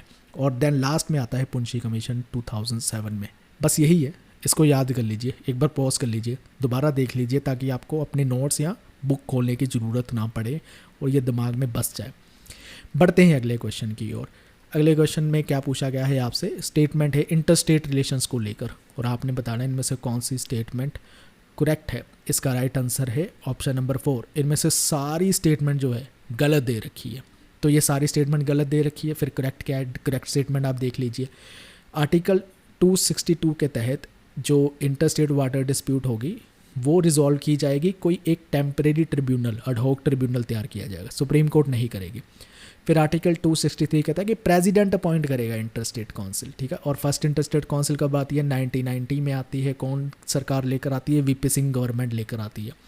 इंटर स्टेट काउंसिल 263 आर्टिकल याद रखना, ये भी याद रखना प्रेसिडेंट अपॉइंट करती है। ये भी याद रखना कि 1990 में सबसे पहले इंडिया में आई थी, VP सिंह की गवर्नमेंट लेकर आई थी। इससे बहुत से क्वेश्चन निकलते हैं स्टेटमेंट से, तो ये बिल्कुल ही दिमाग में बांध लो। फिर आता है आर्टिकल 263 के तहत क्या है? प्राइम मिनिस्टर इसका चेयरमैन होता है, प्रेसिडेंट नहीं। आर्टिकल 302 के अकॉर्डिंगली क्या है कि parliament can impose restrictions on trade, commerce and intercourse. फिर क्या है नेक्स्ट स्टेटमेंट कि यूनियन होम मिनिस्टर होता है जो एक कॉमन चेयरमैन होता है सारी 5 जोनल काउंसिल का, जो इंडिया की है, नॉर्दर्न लेवल पर, सेंट्रल, ईस्टर्न, वेस्टर्न, सदर्न, जो भी जोनल काउंसिल होगी उसका कौन रहेगा chairman? Union home minister, finance minister नहीं, जैसा स्टेटमेंट में दिया था। तो ये ध्यान रखना। अगले क्वेश्चन की ओर बढ़ते हैं। अगला क्वेश्चन क्या पूछा गया है आपसे पूछा गया है कि कौन सी प्रोविज़न जो है special majority and consent of half of the state के द्वारा की जाती है। इसका राइट आंसर है ऑप्शन नंबर 4, A, D और E। एक बार इसको अच्छे से समझ लेते हैं। सबसे पहले देखिए सिंपल मेजॉरिटी में क्या क्या आता है। सिंपल मेजॉरिटी में हम कर सकते हैं नई स्टेट बनानी है, कोई अल्ट्रेशन करनी है किसी स्टेट की बाउंड्री में, लेजिस्लेटिव काउंसिल क्रिएट करनी है, सेकंड, फिफ्थ या सिक्स शेड्यूल को अमेंड करना है, तो ऐसी चीज़ें आ जाती है। स्पेशल मेजॉरिटी से एक ही चीज़ होती है, 2 चीज़ें होती है सॉरी, फंडामेंटल राइट्स और directive principle of state policy. लेकिन एक होती है स्पेशल मेजॉरिटी और साथ में consent of half state India की, यानी कम से कम 14 स्टेट जो होंगी वो कॉन्सेंट देगी, तब जाकर मेजॉरिटी है, तब जाकर जो अमेंडमेंट है पास होगी। कौन सी है उसमें? इलेक्शन ऑफ प्रेसिडेंट, GST को लेकर लाओ, 7 शेड्यूल हो गया, सुप्रीम कोर्ट, हाई कोर्ट हो गया, power of parliament to amend the constitution, यानी आर्टिकल 368 में अगर कोई चेंज आएगा तो वो भी स्टेट की अनुमति के बिना नहीं आएगा। तो हिंदी वाले भी जो इसको पढ़ना चाहते हैं उनके लिए भी आपके लिए लिख दिया गया है, आप यहाँ से स्क्रीनशॉट ले लीजिए, वीडियो को पॉज करके आराम से पढ़ लीजिए। बढ़ते हैं अगले क्वेश्चन की ओर। अगला क्वेश्चन क्या है? अगले क्वेश्चन में आपसे ये पूछा गया है कि कौन से जजमेंट में ये कहा गया था कि जो बेसिक स्ट्रक्चर का नियम है वो लागू होगा अप्रैल 24, 1973 के बाद वाले केसेस में, उससे पहले वाले केसेस में नहीं। इसका राइट आंसर है ऑप्शन नंबर 3, वेमन राव केस में। तो ये केस क्या था इसको समझ लेते हैं। वेमन राव केस में क्या था? वेमन राव केस आता है 1981 में। तो एक बड़ी दुविधा होगी कि भाई अब क्या किया जाए, बेसिक स्ट्रक्चर तो केशवानंदा भारती केस में कह दिया गया कि अगर कॉन्स्टिट्यूशन की बेसिक स्ट्रक्चर वायलेट होती है तो कॉन्स्टिट्यूशन को अमेंडमेंट नहीं किया जा सकता। तो क्या किया जाए, कौन से केसेस पे लागू किया जाए? केशवानंदा भारती के जब वेडिक्ट आई अप्रैल 24, 1973, उसके बाद वाले केसेस पे अप्लाई होता है कि उससे पहले वाले पे भी होता है? तो ये कहा जाता है कि अगर पहले वाले पर किया तो बैकलॉग बहुत बढ़ जाएगा, पेंडेंसी इतनी ज़्यादा चल रही है केसेस की वो और ज़्यादा बढ़ जाएगी। तो इसलिए ये डिसाइड किया गया कि भाई रमन राव केस में ये फाइनली सुप्रीम कोर्ट ने जजमेंट दे दी, अप्रैल 24 1973 के बाद वाले केसेस पर ही ये बेसिक स्ट्रक्चर का डॉक्ट्रिन एप्लीकेबल होगा, उससे पहले वाले केसेस का नहीं होगा। चलिए अब सॉल्व करते हैं unit 8 political process of India के क्वेश्चन को। सबसे पहला जो इसमें क्वेश्चन पूछा गया है वो ये पूछा गया है कि वुमेन मूवमेंट दी है एक लिस्ट में और दूसरी लिस्ट में उनके लीडर्स के नाम दिए, दोनों को मैच करना है। इसका राइट आंसर है ऑप्शन नंबर 3। चलिए देखते हैं ये कैसे राइट है, कौन कौन से लीडर किसके साथ एसोसिएट करते हैं। चिपको मूवमेंट के साथ है Gaura Devi, self employed women's association के साथ है इला Bhatt, save silent valley movement के साथ है सुगाथा कुमारी और नर्मदा बचाओ आंदोलन के साथ है मेधा पाटकर। एक ध्यान रखना, ये जो चिपको मूवमेंट, सेव साइलेंट मूवमेंट है, नर्मदा बचाओ आंदोलन है, ये सारी की सारी एनवायरनमेंट मूवमेंट है और किसके साथ एसोसिएटेड है, इसमें ज़्यादा लीड करने वाली जो थी वो वुमेन लीडर्स थे। बढ़ते हैं अगले क्वेश्चन की ओर। अगले क्वेश्चन में आपसे 2 स्टेटमेंट दी गई है, उसके अकॉर्डिंगली आपने ऑप्शन को चूज़ करना है। आराम से पढ़ लीजिए, इसका राइट आंसर है ऑप्शन नंबर 1, दोनों ही सही है। चलिए इसको भी एक बार देख लेते हैं। फाजिल अली कमीशन आपको पता ही है 1953 में सेटअप किया गया था। ये कमीशन सबसे पहले आकर ये डिसाइड करता है कि लैंग्वेज के बेसिस पे हम स्टेट बना सकते हैं। इससे इंडिया में किसी यूनिटी या इंडिया की इंटीग्रिटी को कोई खतरा नहीं है, रादर हम यूनाइट ही रहेंगे अगर लैंग्वेज के बेस के स्टेट बना देते हैं। तो इसके और मेंबर के नाम क्या थे, वो 3 मेंबर के नाम याद रखो। एक तो फाजिल अली तो आपको पता है, दूसरे मेंबर थे KM पनीकर और तीसरे थे HN कुंजरू। ये पूछे जाते होते हैं। सबसे पहली कौन सी इंडिया में लैंग्वेज के बेसिस पे स्टेट बनी थी? आंध्र प्रदेश बनी थी, ये आपको पता होगा। अगले क्वेश्चन की ओर बढ़ते हैं। नेशनल पॉलिटिकल पार्टीज इनमें से एट प्रेजेंट कौन कौन सी है, ये क्वेश्चन आपसे पूछा जा सकता है क्योंकि अभी अपडेट हुआ है। इसका राइट आंसर है ऑप्शन नंबर 2। तो चलिए ये भी हम समझ लेते हैं। नेशनल पॉलिटिकल पार्टीज 6 हैं अभी फ़िलहाल।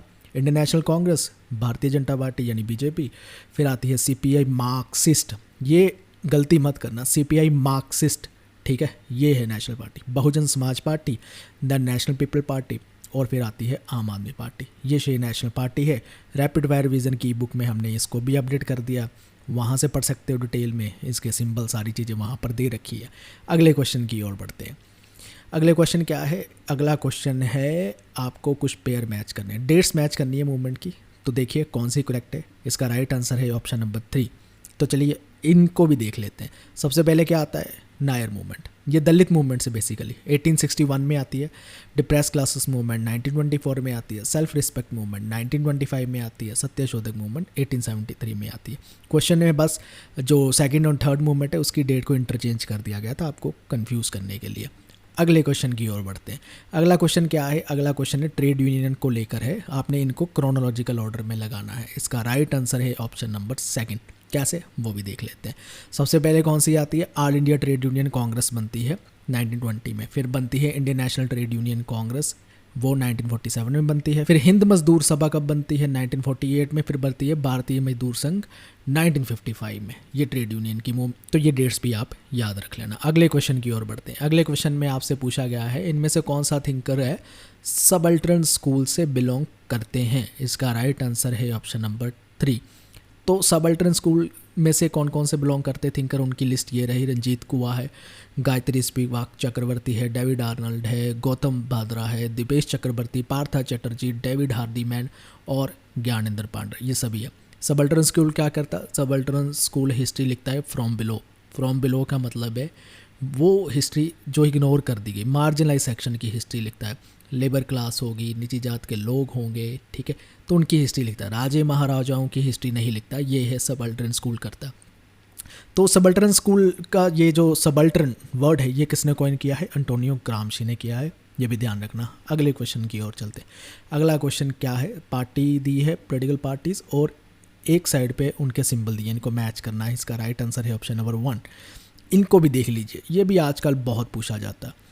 हैमर, सिकल एंड स्टार का सिंबल जो आप फोटो में देख रहे हैं ये किसका है? CPIM का। फिर RJD का लांटर्न है। फिर नेशनल पीपल्स पार्टी, इसका कौन सा सिंबल है? बुक बनी हुई है। और फिर आता है असम गाना परिषद, इसका कौन सा सिंबल है? Elephant with red, white and blue colour. ये सिंबल आप देख लीजिए। वैसे रैपिड फायर रिवीजन में हमने हर मेजर पार्टी के सिंबल भी दे रखे हैं, उनके मेन लीडर, उनकी फाउंडेशन डेट, सब कुछ आप वहाँ से कवर कर लेना। बढ़ते हैं अगले क्वेश्चन की ओर। अगले क्वेश्चन में क्या दे रखा है, 2 स्टेटमेंट दे रखी है सिविल सोसाइटी को और सोशल एक्शन ग्रुप को लेकर। कौन सी स्टेटमेंट सही है आपने ये देखना है। देखिए पहली स्टेटमेंट सही है लेकिन दूसरी गलत है। दूसरी क्यों गलत है वो भी देख लेते हैं। सबसे पहले तो जानिए ये जो पहली सही है इसमें क्या है, सिविल सोसाइटी को थर्ड सेक्टर माना जाता है। थर्ड सेक्टर क्यों माना जाता है, 2 सेक्टर और कौन से है। देखिए पब्लिक सेक्टर में सबसे पहला आ गया स्टेट, और फिर प्राइवेट तक कौन आ गया, फैमिली, और थर्ड सेक्टर में कौन आ गया, सिविल सोसाइटी। इसलिए सिविल सोसाइटी को थर्ड सेक्टर कहते हैं।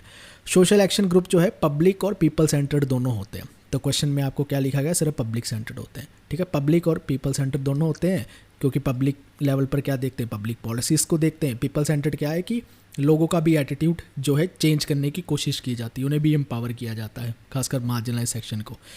अगले क्वेश्चन की ओर बढ़ते हैं। अगले क्वेश्चन में क्या पूछा गया है आपसे, आपको फेमस कमेंटेटर के नाम दिए गए हैं, उनके साथ उनके कंसेप्ट दिए गए हैं। आपने देखना है इनके कौन से पेयर इनकरेक्टली मैच कर रहे हैं। इसका राइट आंसर है ऑप्शन नंबर 4। तो इसको भी देख लेते हैं किसका पेयर किसके साथ आना चाहिए। रजनी कोठारी के साथ कांग्रेस सिस्टम आना चाहिए, मायरन वीरन के साथ पॉलिटिक्स ऑफ स्कारसिटी आना चाहिए, मॉरिस जॉन्स के साथ बारगेनिंग फेडरलिज्म आना चाहिए, पार्था चटर्जी के साथ डेरिवेटिव डिस्कोर्स आना चाहिए। फेमस कमेंटेटर की मैंने एक क्रैश कोर्स लॉन्च किया था चैनल पर, डिटेल में सारे थिंकर्स की ये सारी चीज़ें पढ़ा रखी है, वहाँ से जाकर आप प्लेलिस्ट में देख सकते हैं, कवर कर सकते हैं। अगले क्वेश्चन की ओर बढ़ते हैं। अगले क्वेश्चन में क्या पूछा गया है, असर्शन रीज़न की स्टेटमेंट है और उस हिसाब से आपने आंसर देना है। इसका राइट आंसर है, दोनों ही आंसर ठीक है लेकिन दोनों का आपस में कोई कनेक्शन नहीं है। तो इसको भी थोड़ा सा हम देख लेते हैं। सबसे पहले तो है कि न्यू इकोनॉमिक पॉलिसी कब लेकर आई जाती है, जुलाई 24, 1991 में लेकर आई जाती है। क्यों लेकर आई जाती है भाई, फाइनेंशियल क्राइसिस से इंडिया जूझ रहा था, तो वहाँ से निकालने के लिए न्यू इकोनॉमिक पॉलिसी लेकर आई जाती है। न्यू इकोनॉमिक पॉलिसी क्या करती है, इंडिया को लिबरलाइज करती है, प्राइवेटाइजेशन ज़्यादा बढ़ती है इंडिया में, तो ये न्यू इकोनॉमिक पॉलिसी का काम था। फिर सेबी एक्ट आता है 1992 में, उससे सेबी बनाई जाती है। सेबी का काम क्या होता है, सेबी का काम होता है स्टॉक मार्केट को देखना कि वहाँ पर कुछ मैनिपुलेशन या गड़बड़ी ना हो रही हो, वो सारी चीज़ें जो है सेबी देखता है। चलिए अब सॉल्व करते हैं पब्लिक एडमिनिस्ट्रेशन के क्वेश्चंस को। सबसे पहला जो क्वेश्चन आता है उसमें आपसे ये पूछा गया है कि 5 पैराडाइम्स बताए गए हैं पब्लिक एडमिनिस्ट्रेशन के निकोलस हेनरी के द्वारा, उनको अरेंज कीजिए। जो उन्होंने पहले बताया वो पहले लगाए, जो बाद में उसको बाद में। इसका राइट आंसर है ऑप्शन नंबर 4। तो चलिए एक्सप्लेनेशन में देखते हैं निकोलस हेनरी क्या कहते हैं। पब्लिक एडमिनिस्ट्रेशन सब्जेक्ट की जब डेवलपमेंट होती है तो कौन कौन सी स्टेजेस आती है, स्टेजेस को वो पैराडाइम कह रहे हैं। पैराडाइम 1 आता है जिसको वो नाम देते हैं पॉलिटिक्स एडमिनिस्ट्रेशन डाइकॉटमी, 1890 से 1926 चलता है। फिर आता है प्रिंसिपल ऑफ एडमिनिस्ट्रेशन को लेकर 1927 से 1937 चलता है। फिर पैराडाइम 3 आता है public administration as political science, 1950 से 70 तक चलता है। पैराडाइम 4 आता है public administration as administrative science, management bracket में लिखा गया, और 1956 से 1970 तक चलता है। फिर आता है paradigm 5 public administration as finally public administration कहलाता है। 1970 से लेकर अब तक ये कंटिन्यूली चल रहा है। अगले क्वेश्चन की ओर बढ़ते हैं। अगले क्वेश्चन में 2 स्टेटमेंट दी गई है और आपने बताना है इनमें से कौन कौन से स्टेटमेंट करेक्ट है। इसका राइट आंसर है दोनों ही करेक्ट है, तो ये भी हम समझ लेते हैं। इसमें क्या कहते हैं, हर्बर्ट साइमन ये कहते हैं कि डिसीजन मेकिंग जो मॉडल है, डिसीजन मेकिंग का मतलब यही होता है कि बहुत सारे अल्टरनेटिव है, उसमें से आपने कुछ रैशनली डिसीज़न लिया, रैशनली चॉइस की, ठीक। और डिसीज़न जो लिया जाता है वो 2 चीज़ों को ध्यान में रखते लिया जाता है। एक तो आपके पास फैक्ट्स मौजूद है, रियलिटी में जो चीज़ें हैं वो है वैसे की वैसे, वो फैक्ट्स हैं। दूसरी है वैल्यूज़, कि आप प्रेफर किसको करते हो, डिसीजन लिखते वक्त किन चीज़ों को प्रेफर कर रहे हो, किन फैक्ट्स को उठा रहे हो, ये वैल्यू है। तो 2 चीज़ों के बेसिस पे मेजरली डिसीजन लिए जाते हैं। अगले क्वेश्चन की ओर बढ़ते हैं। अगले क्वेश्चन में आपको पूछा गया है कि पब्लिक एडमिनिस्ट्रेशन और प्राइवेट एडमिनिस्ट्रेशन में कौन कौन सी सिमिलैरिटीज़ पाई जाती है, तो ये चूज़ कीजिए। इसका राइट आंसर है ऑप्शन नंबर 4। तो बहुत सारी सिमिलैरिटी पाई जाती है। कौन कौन सी सिमिलैरिटी होती है, 6 तरह की सिमिलैरिटी होती है। मैनेजरियल टेक्निक जो होगी उनकी प्लानिंग, ऑर्गेनाइजिंग, कोऑर्डिनेटिंग को लेकर एक जैसी पाई जाती है। दोनों ही पब्लिक और प्राइवेट एडमिनिस्ट्रेशन में यूनिफॉर्मिटी पाई जाती है, अकाउंटिंग को लेकर या दूसरी चीज़ों को लेकर। दोनों ही ऑर्गेनाइज्ड होते हैं, हायरार्की पाई जाती है दोनों में ही। दोनों ही जो है इन्फ्लुएंस करती है एक दूसरे को अपनी प्रैक्टिस से। दोनों में सिमिलैरिटी पाई जाती है, दोनों में प्रॉब्लम्स पाई जाती है, पर्सनल फाइनेंशियल कंसर्न एक जैसे ही होते हैं। दोनों में एक ये सिमिलैरिटी पाई जाती है कि इनके पर्सनल एक्सचेंज होते रहते हैं, पब्लिक से प्राइवेट मूव होते रहते हैं, प्राइवेट से पब्लिक मूव होते रहते हैं। अगले क्वेश्चन की ओर बढ़ते हैं। अगले क्वेश्चन में आपसे कुछ डिसीजन मेकिंग के मॉडल पूछे गए और किसने नाम दिया था, प्रपाउंडर कौन है, उनको मैच करना है। इसका राइट आंसर है ऑप्शन नंबर 2। इसको भी देख लेते हैं। सबसे पहले आता है डिसीजन मेकिंग मॉडल कौन सा, इंक्रीमेंटल मॉडल। ये किसने दिया था, चार्ल्स सी लिंडब्लॉम ने। ये क्या कहते हैं, ये कहते हैं कि जो डिसीजन लिए जाते हैं ना वो छोटे लेवल पर लिए जाते हैं, यानी स्मॉल डिसीजन लिए जाते हैं, इंक्रीमेंट होता रहता है डिसीजन का। एक ही दम पर सारी ऑप्शंस नहीं एक्सप्लोर कर ली जाती और एक ही डिसीजन ले लिया जाता है, ऐसा नहीं होता। फिर आता है ऑप्टिमल मॉडल, जो किसने दिया है, यैस्कल ड्रोर ने। ये क्या कहते हैं, ये कहते हैं कि सबसे बेस्ट पॉसिबल सोल्यूशन ढूंढते हैं ऑर्गेनाइज़र, सबसे बेस्ट जो पॉसिबल सोल्यूशन उन्हें लगता है वो कहलाता है ऑप्टिमल मॉडल। ये कहना चाहते हैं। तो सारे मतलब डिसीज़न एक्सप्लोर कर लेते हैं और फिर वन जो बेस्ट उनमें से लगता है उसको वो चूज़ कर लेते हैं। तो ये बिल्कुल ही जो लिंडब्लॉम कह रहे हैं उसका उल्टा चल रहा है। फिर आता है bounded rationality model. Herbert Simon कहते हैं देखिए डिसीज़न लिए जाते हैं और रैशनल बेसिस पे ही डिसीज़न लिए जाते हैं, लेकिन उनकी रैशनैलिटी बड़ी बाउंडेड होती है, लिमिटेड होती है। तो उसी के बेसिस पे डिसीज़न लिए जाते हैं। कुछ उनके अपने बायस रहते हैं, तो इसलिए वो हम कह नहीं सकते कि उन्होंने बेस्ट डिसीज़न लिया है। उन्होंने अपनी रैशनैलिटी के हिसाब से जो उन्हें ठीक लगा उस हिसाब से डिसीज़न लिया जाता है। फिर आता है मिक्स स्कैनिंग मॉडल। ये किसने दिया था, एमेताई एज़ियोनी ने। ये क्या कहते हैं, ये दोनों मॉडल मिला देते हैं, ए वाला और बी वाला, यानी इंक्रीमेंटल मॉडल और ऑप्टिमल मॉडल दोनों मिला देते हैं। ये कहते हैं डिसीजन ना दोनों मॉडल के हिसाब से चलते हैं, ये दोनों को मिक्स करके मॉडल देते हैं, इसीलिए कहते हैं mix scanning model. Hindi medium के जो स्टूडेंट है वो इसकी एक्सप्लेनेशन देख सकते हैं, वीडियो को पॉज करके पढ़ सकते हैं। तो अगले क्वेश्चन की ओर चलते हैं। अगले क्वेश्चन में आपको कुछ पेयर दे रखे हैं और आपने देखना है इनमें से कौन सा पेयर करेक्टली मैच हो रहा है। इसका राइट आंसर है ऑप्शन नंबर 1। तो ये पेयर भी आपको पता होना चाहिए कि फ्यूज़ की क्वालिटीज़ क्या है, प्रिज्मेटिक की क्वालिटीज़ क्या है, डिफ्रैक्टेड क्या है। जैसे फ्यूज़ में एस्क्रिप्शन, पर्टिकुलरिज्म, फंक्शनल डिफ्यूजन आ जाता है, प्रिज्मेटिक में अटेनमेंट, सिलेक्टिविज्म, पॉलीफंक्शनलिज्म आ जाता है, डिफ्रैक्टेड में अचीवमेंट, यूनिवर्सलिज्म, फंक्शनल स्पेसिफिटी आ जाता है। तो ये आपको मॉडल पता होना चाहिए, इनके फीचर्स भी पता होने चाहिए। अगले क्वेश्चन की ओर चलते हैं। अगले क्वेश्चन में क्या पूछा गया है, टेलर को हमने जो वर्क दिए गए उनको क्रोनोलॉजिकल ऑर्डर में लगाना है। इसका राइट आंसर है ऑप्शन नंबर 3। तो टेलर की बुक्स को देख लेते हैं, पूछी जाती होती है। ए पीस रेट सिस्टम 1895 में आता है, शॉप मैनेजमेंट 1903 में, आर्ट ऑफ कटिंग मेटल्स 1906 में, प्रिंसिपल्स ऑफ साइंटिफिक मैनेजमेंट 1911 में आता है। और अगले क्वेश्चन की ओर अब बढ़ते हैं। अगले क्वेश्चन में क्या पूछा गया है, पब्लिक चॉइस अप्रोच के चीफ प्रोटैगोनिस्ट कौन है। इसका राइट आंसर है ऑप्शन नंबर 1, विंसेंट ऑस्टॉम। तो ये नाम आपने याद रखना है। जैसे ही पब्लिक चॉइस अप्रोच देखी तो इसका फाउंडर या चीफ प्रोटैगोनिस्ट कौन है, विंसेंट ऑस्ट्रॉम, ये ध्यान रखना है। अगले क्वेश्चन की ओर बढ़ते हैं। अगले क्वेश्चन में आपसे 2 स्टेटमेंट दी गई है और आपने उस हिसाब से आंसर देना है। इसका राइट आंसर है ऑप्शन नंबर 1। दोनों ही स्टेटमेंट अपने आप में ठीक है। तो इन दोनों स्टेटमेंट को हम समझ लेते हैं। पहली स्टेटमेंट ये दी गई है कि न्यू पब्लिक मैनेजमेंट जो पब्लिक एडमिनिस्ट्रेशन का एक थीम है वो कहाँ से थ्योरी डेवलप हुई है, पब्लिक चॉइस अप्रोच और नियो टेलरिज्म से डेवलप हुई है। दूसरी में बताया गया है डेविड ऑसबॉर्न और टेड गैबलर ने बुक लिखी है जिसका नाम है री इन्वेंटिंग गवर्नमेंट, 1992 में आती है। इसी बुक में बात की जाती है न्यू पब्लिक मैनेजमेंट की। अगले क्वेश्चन की ओर बढ़ते हैं। अगले क्वेश्चन में क्या दिया गया है, 2 स्टेटमेंट दी गई है और आपने उसके अकॉर्डिंगली आंसर बताना है। अजर्शन रीजन का क्वेश्चन है, इसका राइट आंसर है ऑप्शन नंबर 2, यानी दोनों ही सही है, लेकिन R is not the correct explanation of A. इसको भी थोड़ा सा समझ लेते हैं। एमबीओ क्या होता है, मैनेजमेंट बाय ऑब्जेक्टिव होता है। इसमें क्या होता है कि हमारा जो फोकस होता है रिजल्ट की तरफ होता है, कि हम जो बीच में एक्टिविटीज़ कर रहे हैं उस पर ज़्यादा फोकस नहीं है, रिजल्ट या टारगेट को अचीव करना है, उसे कहते हैं मैनेजमेंट बाय ऑब्जेक्टिव। तो central idea management by objective का यही होता है कि एम्प्लॉयज़ को एक डायरेक्शन दे दी जाए कि भाई ये गोल या ये टारगेट अचीव करना है। फिर उसके अकॉर्डिंगली बहुत सारी चीज़ें की जाती है। टारगेट ऐसा रखा जाता है अटेनेबल हो, रियलिस्टिक हो, टाइम बाउंड हो, ठीक है, डेडलाइन में वो टारगेट रखना है। तो एमबीओ जो है मोस्टली रिजल्ट्स पर, गोल्स पे, ऑब्जेक्टिव पर फोकस करता है, इसलिए मैनेजमेंट बाय ऑब्जेक्टिव इसे कहते हैं। अगले क्वेश्चन की ओर चलते हैं। अगले क्वेश्चन में आपको पूछा गया है कि लीडरशिप की क्वालिटीज़ कौन ऐसे डिफाइन करता है, जिसमें energy, emotional stability, knowledge of human relation, ऐसे करके क्वालिटीज़ आती है। इसका राइट आंसर है, इसको टैरी डिफाइन करता है। तो ये एक बार याद रखना, टैरी लीडरशिप की कौन कौन सी क्वालिटीज़ डिफाइन करते हैं, energy, emotional stability, knowledge of human relation, personal motivation, communicative skills, teaching ability, social skills and technical competence. चलिए अब सॉल्व करते हैं governance and public policy in India के क्वेश्चन को, जो हमारा आखिरी यूनिट है।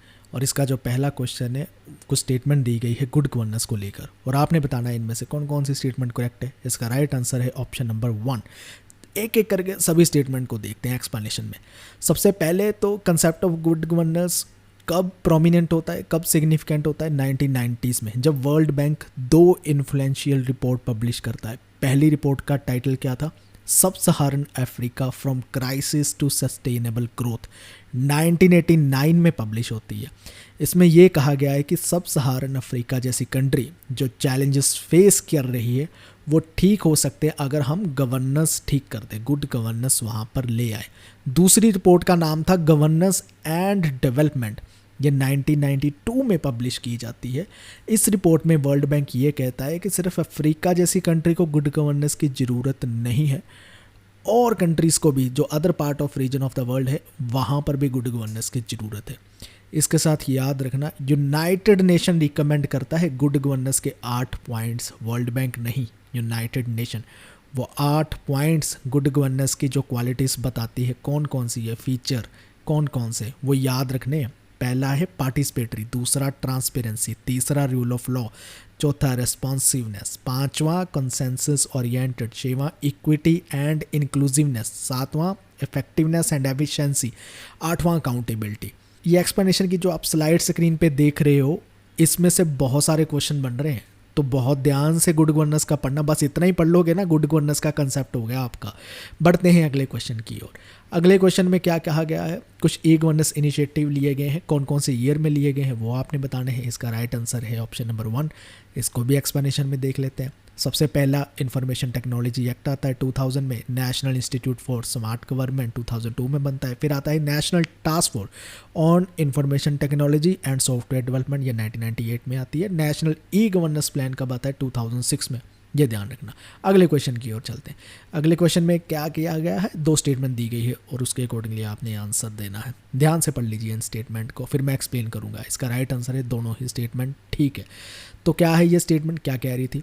सबसे पहले तो ये है कि जो ई ऑफिस है ये मिशन मोड प्रोजेक्ट है, किसके अंडर आता है? नेशनल ई गवर्नेंस प्लान के अंदर आता है। ई ऑफिस का मतलब क्या है? डिजिटाइज करना और ऑटोमेट करना। जो ऑफिशियल प्रोसेस है ना, गवर्नमेंट के ऑफिसेज हैं, उनकी जो फाइल्स है, पेपर वर्क बहुत ज़्यादा है, उसको डिजिटाइज करना, ई ऑफिस का काम ये है। फिर आता है national policy on information technology. ये पॉलिसी का काम क्या है भाई? आईटी सेक्टर जो इंडिया का है उसको अच्छी तरह से गाइड करना, ठीक है, उसकी डेवलपमेंट, उसकी डिप्लॉयमेंट को कैसे डायरेक्शन मिलनी चाहिए, ये पॉलिसी उसकी बात करती है। अगले क्वेश्चन में आते हैं। अगला क्वेश्चन है इलेक्टोरल रिफॉर्म्स की कमेटी को लेकर, और आपने बताना है कि कौन कौन सी कमेटी इलेक्टोरल रिफॉर्म्स के साथ एसोसिएट करती है। इसका राइट आंसर है ऑप्शन नंबर 4। ये सारी जो 3 कमेटी है, यानी 1, 3rd एंड 4th करती है। जीवन रेड्डी की कमेटी इलेक्टोरल रिफॉर्म्स की कमेटी नहीं है। सारी कमेटीज़ के बारे में हम एक एक करके पढ़ते हैं। तारकुंडे कमेटी, इसको कहते हैं कमेटी ऑन पॉलिटिकल डिफेक्शन। ध्यान से सुनना ये बात, 1974 में ये कमेटी बनती है और ये अपनी रिपोर्ट पब्लिश करती है 1975 में सबमिट करती है गवर्नमेंट ऑफ इंडिया में। इसमें क्या कहती है? इसमें ये कहती है भाई डिफेक्शन को लेकर जो इशू चलते हैं ना इंडिया में, पार्टी चेंज कर लेते हैं, इसको ज़रूरत है कि इसको रोका जाए। तो इसके लिए इंडिया में फिर बहुत देर बाद, यानी जब रिपोर्ट सबमिट होती है उसके 10 साल बाद 52nd अमेंडमेंट आती है कॉन्स्टिट्यूशन में। ये 52nd अमेंडमेंट जो 1985 में आती है, ये 10th शेड्यूल ऐड करती है इंडिया में। ये 10th शेड्यूल के चलते हुए क्या आता है? इंडिया में पहली बार एंटी डिफेक्शन प्रोविज़न आती है। एंटी डिफेक्शन प्रोविज़न से क्या होगा? अब आप पार्टी बदलोगे तो आपको अपनी जो सीट है वो खाली करनी पड़ेगी। आप जिस पार्टी की सीट से जीते हो, पार्टी बदल कर आपकी सीट नहीं रहेगी। ये एंटी डिफेक्शन लॉ कहता है। अगली कमेटी कौन है? जीवन रेड्डी कमेटी। अगली कमेटी, जीवन रेड्डी कमेटी एक इलेक्टोरल रिफॉर्म की कमेटी नहीं है, ये कमेटी है क्रिमिनल जस्टिस को लेकर। इसको जाना जाता है committee on reforms of the criminal system. तो इसमें जस्टिस VS रेड्डी जो थे वो चेयरमैन थे। उन्होंने ये कमेटी की रिपोर्ट अपनी सबमिट की 2003 में। 2000 में बनती है ये किसकी बात करती है? ये बात करती है पुलिस रिफॉर्म्स को लेकर, लीगल एड को लेकर, जुडिशियल रिफॉर्म्स को लेकर, ऐसी चीज़ों पर बात करती है। फिर आती है इंद्रजीत गुप्ता कमेटी। इंद्रजीत गुप्ता कमेटी का दूसरा नाम है committee on state funding of election. 1998 में होती है इंद्रजीत गुप्ता के द्वारा। कौन थे ये होम मिनिस्टर रह चुके हैं इंडिया के। ये क्या रिकमेंड करते हैं? ये कहते हैं पार्शियली ना हम इलेक्शन की स्टेट फंडिंग कर सकते हैं, मतलब सरकारी खजाने से जो इलेक्शन है वो खर्चा हुआ करेगा, ताकि जो इलेक्शन में मनी पावर बहुत यूज़ की जाती है तो ये करप्शन, ये मनी पावर को कम किया जा सकता है अगर हम स्टेट फंडिंग शुरू करो। तो ये पार्शियली रिकमेंड करते हैं, लेकिन अभी भी इंडिया में स्टेट फंडिंग कहाँ ही होती है। फिर आती है गोस्वामी कमेटी का नाम। गोस्वामी कमेटी को क्या जाना जाता है? कमेटी ऑन इलेक्टोरल रिफॉर्म्स 1990 में की जाती है under the chairmanship of Dinesh Goswami. क्या रिकमेंड करते हैं? बहुत सारे सुझाव देते हैं कि इलेक्शन कोई रिफॉर्म कैसे आने चाहिए, ठीक है, क्रिमिनलाइजेशन ऑफ पॉलिटिक्स को कैसे दूर किया जाना चाहिए, इलेक्शन कमीशन का क्या क्या रोल होना चाहिए, तो ये सारी चीज़ें उसमें डिस्कस करते हैं। तो हिंदी के जो स्टूडेंट्स हैं तो वो भी इसको देख सकते हैं डिटेल में और आराम से पढ़ सकते हैं पॉज करके। बढ़ते हैं अगले क्वेश्चन की ओर। अगला क्वेश्चन है, इसमें आपको कुछ पेयर्स दिए गए हैं, इनको आपने मैच करना है और बताना है कौन से करेक्टली मैच कर रहे हैं। इसका राइट आंसर है ऑप्शन नंबर 3, 1 एंड 3 जो है वो करेक्टली मैच कर रहे हैं। तो इस सभी बजट की टर्म्स को समझते हैं। जेंडर बजट क्या होता है? ये बजट की वो अप्रोच है जो जेंडर स्पेसिफिक नीड्स को ध्यान में रखते हुए फंड्स को एलोकेट करती है। इसका एम होता है जेंडर इक्वालिटी को प्रमोट करना। परफॉर्मेंस बजट वो बजट होता है जिसमें परफॉर्मेंस टारगेट्स दिए जाते हैं, उसके हिसाब से फिर फंडिंग जो है वो डिसाइड किए जाते हैं, ठीक। फिर आता है zero based budget. Zero based budget मतलब कि हर बजट का हिसाब दो भाई कितना कितना खर्चा होने वाला है। आप ऐसे नहीं कह सकते कि हमारे डिपार्टमेंट का पिछली बार ना 10 करोड़ खर्चा हुआ था इसलिए इस बार भी हमारा 10 करोड़ का बजट पास कर दीजिए, ऐसे नहीं है। तो एक एक खर्चा बताना पड़ेगा कहाँ का खर्चा हो रहा है, तो जीरो बेस्ड बजट। फिर आता है आउटकम बजट। आउटकम बजट ये होता है कि सबसे पहले देखा जाता है कि आउटकम क्या निकलेगा, जो हम टास्क या एक्शन लेने वाले हैं उसके रिजल्ट क्या है, उसके आउटकम क्या है, तो उस हिसाब से उस पर खर्चा किया जाएगा कि हम इससे पाएंगे क्या, अचीव क्या करेंगे। अगले क्वेश्चन की ओर बढ़ते हैं। अगले क्वेश्चन में क्या है, अजर्शन रीजन की 2 स्टेटमेंट दी गई है, उसका आपने आंसर बताना है। इसका राइट आंसर है ऑप्शन नंबर 2। दोनों ही ट्रू है लेकिन R is not the correct explanation of A है। इसको भी थोड़ा सा हम एक्सप्लेनेशन में समझ लेते हैं। सबसे पहले चीज़ आती है कि सेंट्रल इंफॉर्मेशन कमीशन कब इस्टेब्लिश हुआ था? सेंट्रल गवर्नमेंट ने किया 2005 में। कैसे हुआ था ये भी आपको पता होना चाहिए। ये हुआ था, एक नोटिफिकेशन निकाली गई थी, किसके तहत? राइट टू इन्फॉर्मेशन एक्ट के तहत। कब आता है वो? 2005 में।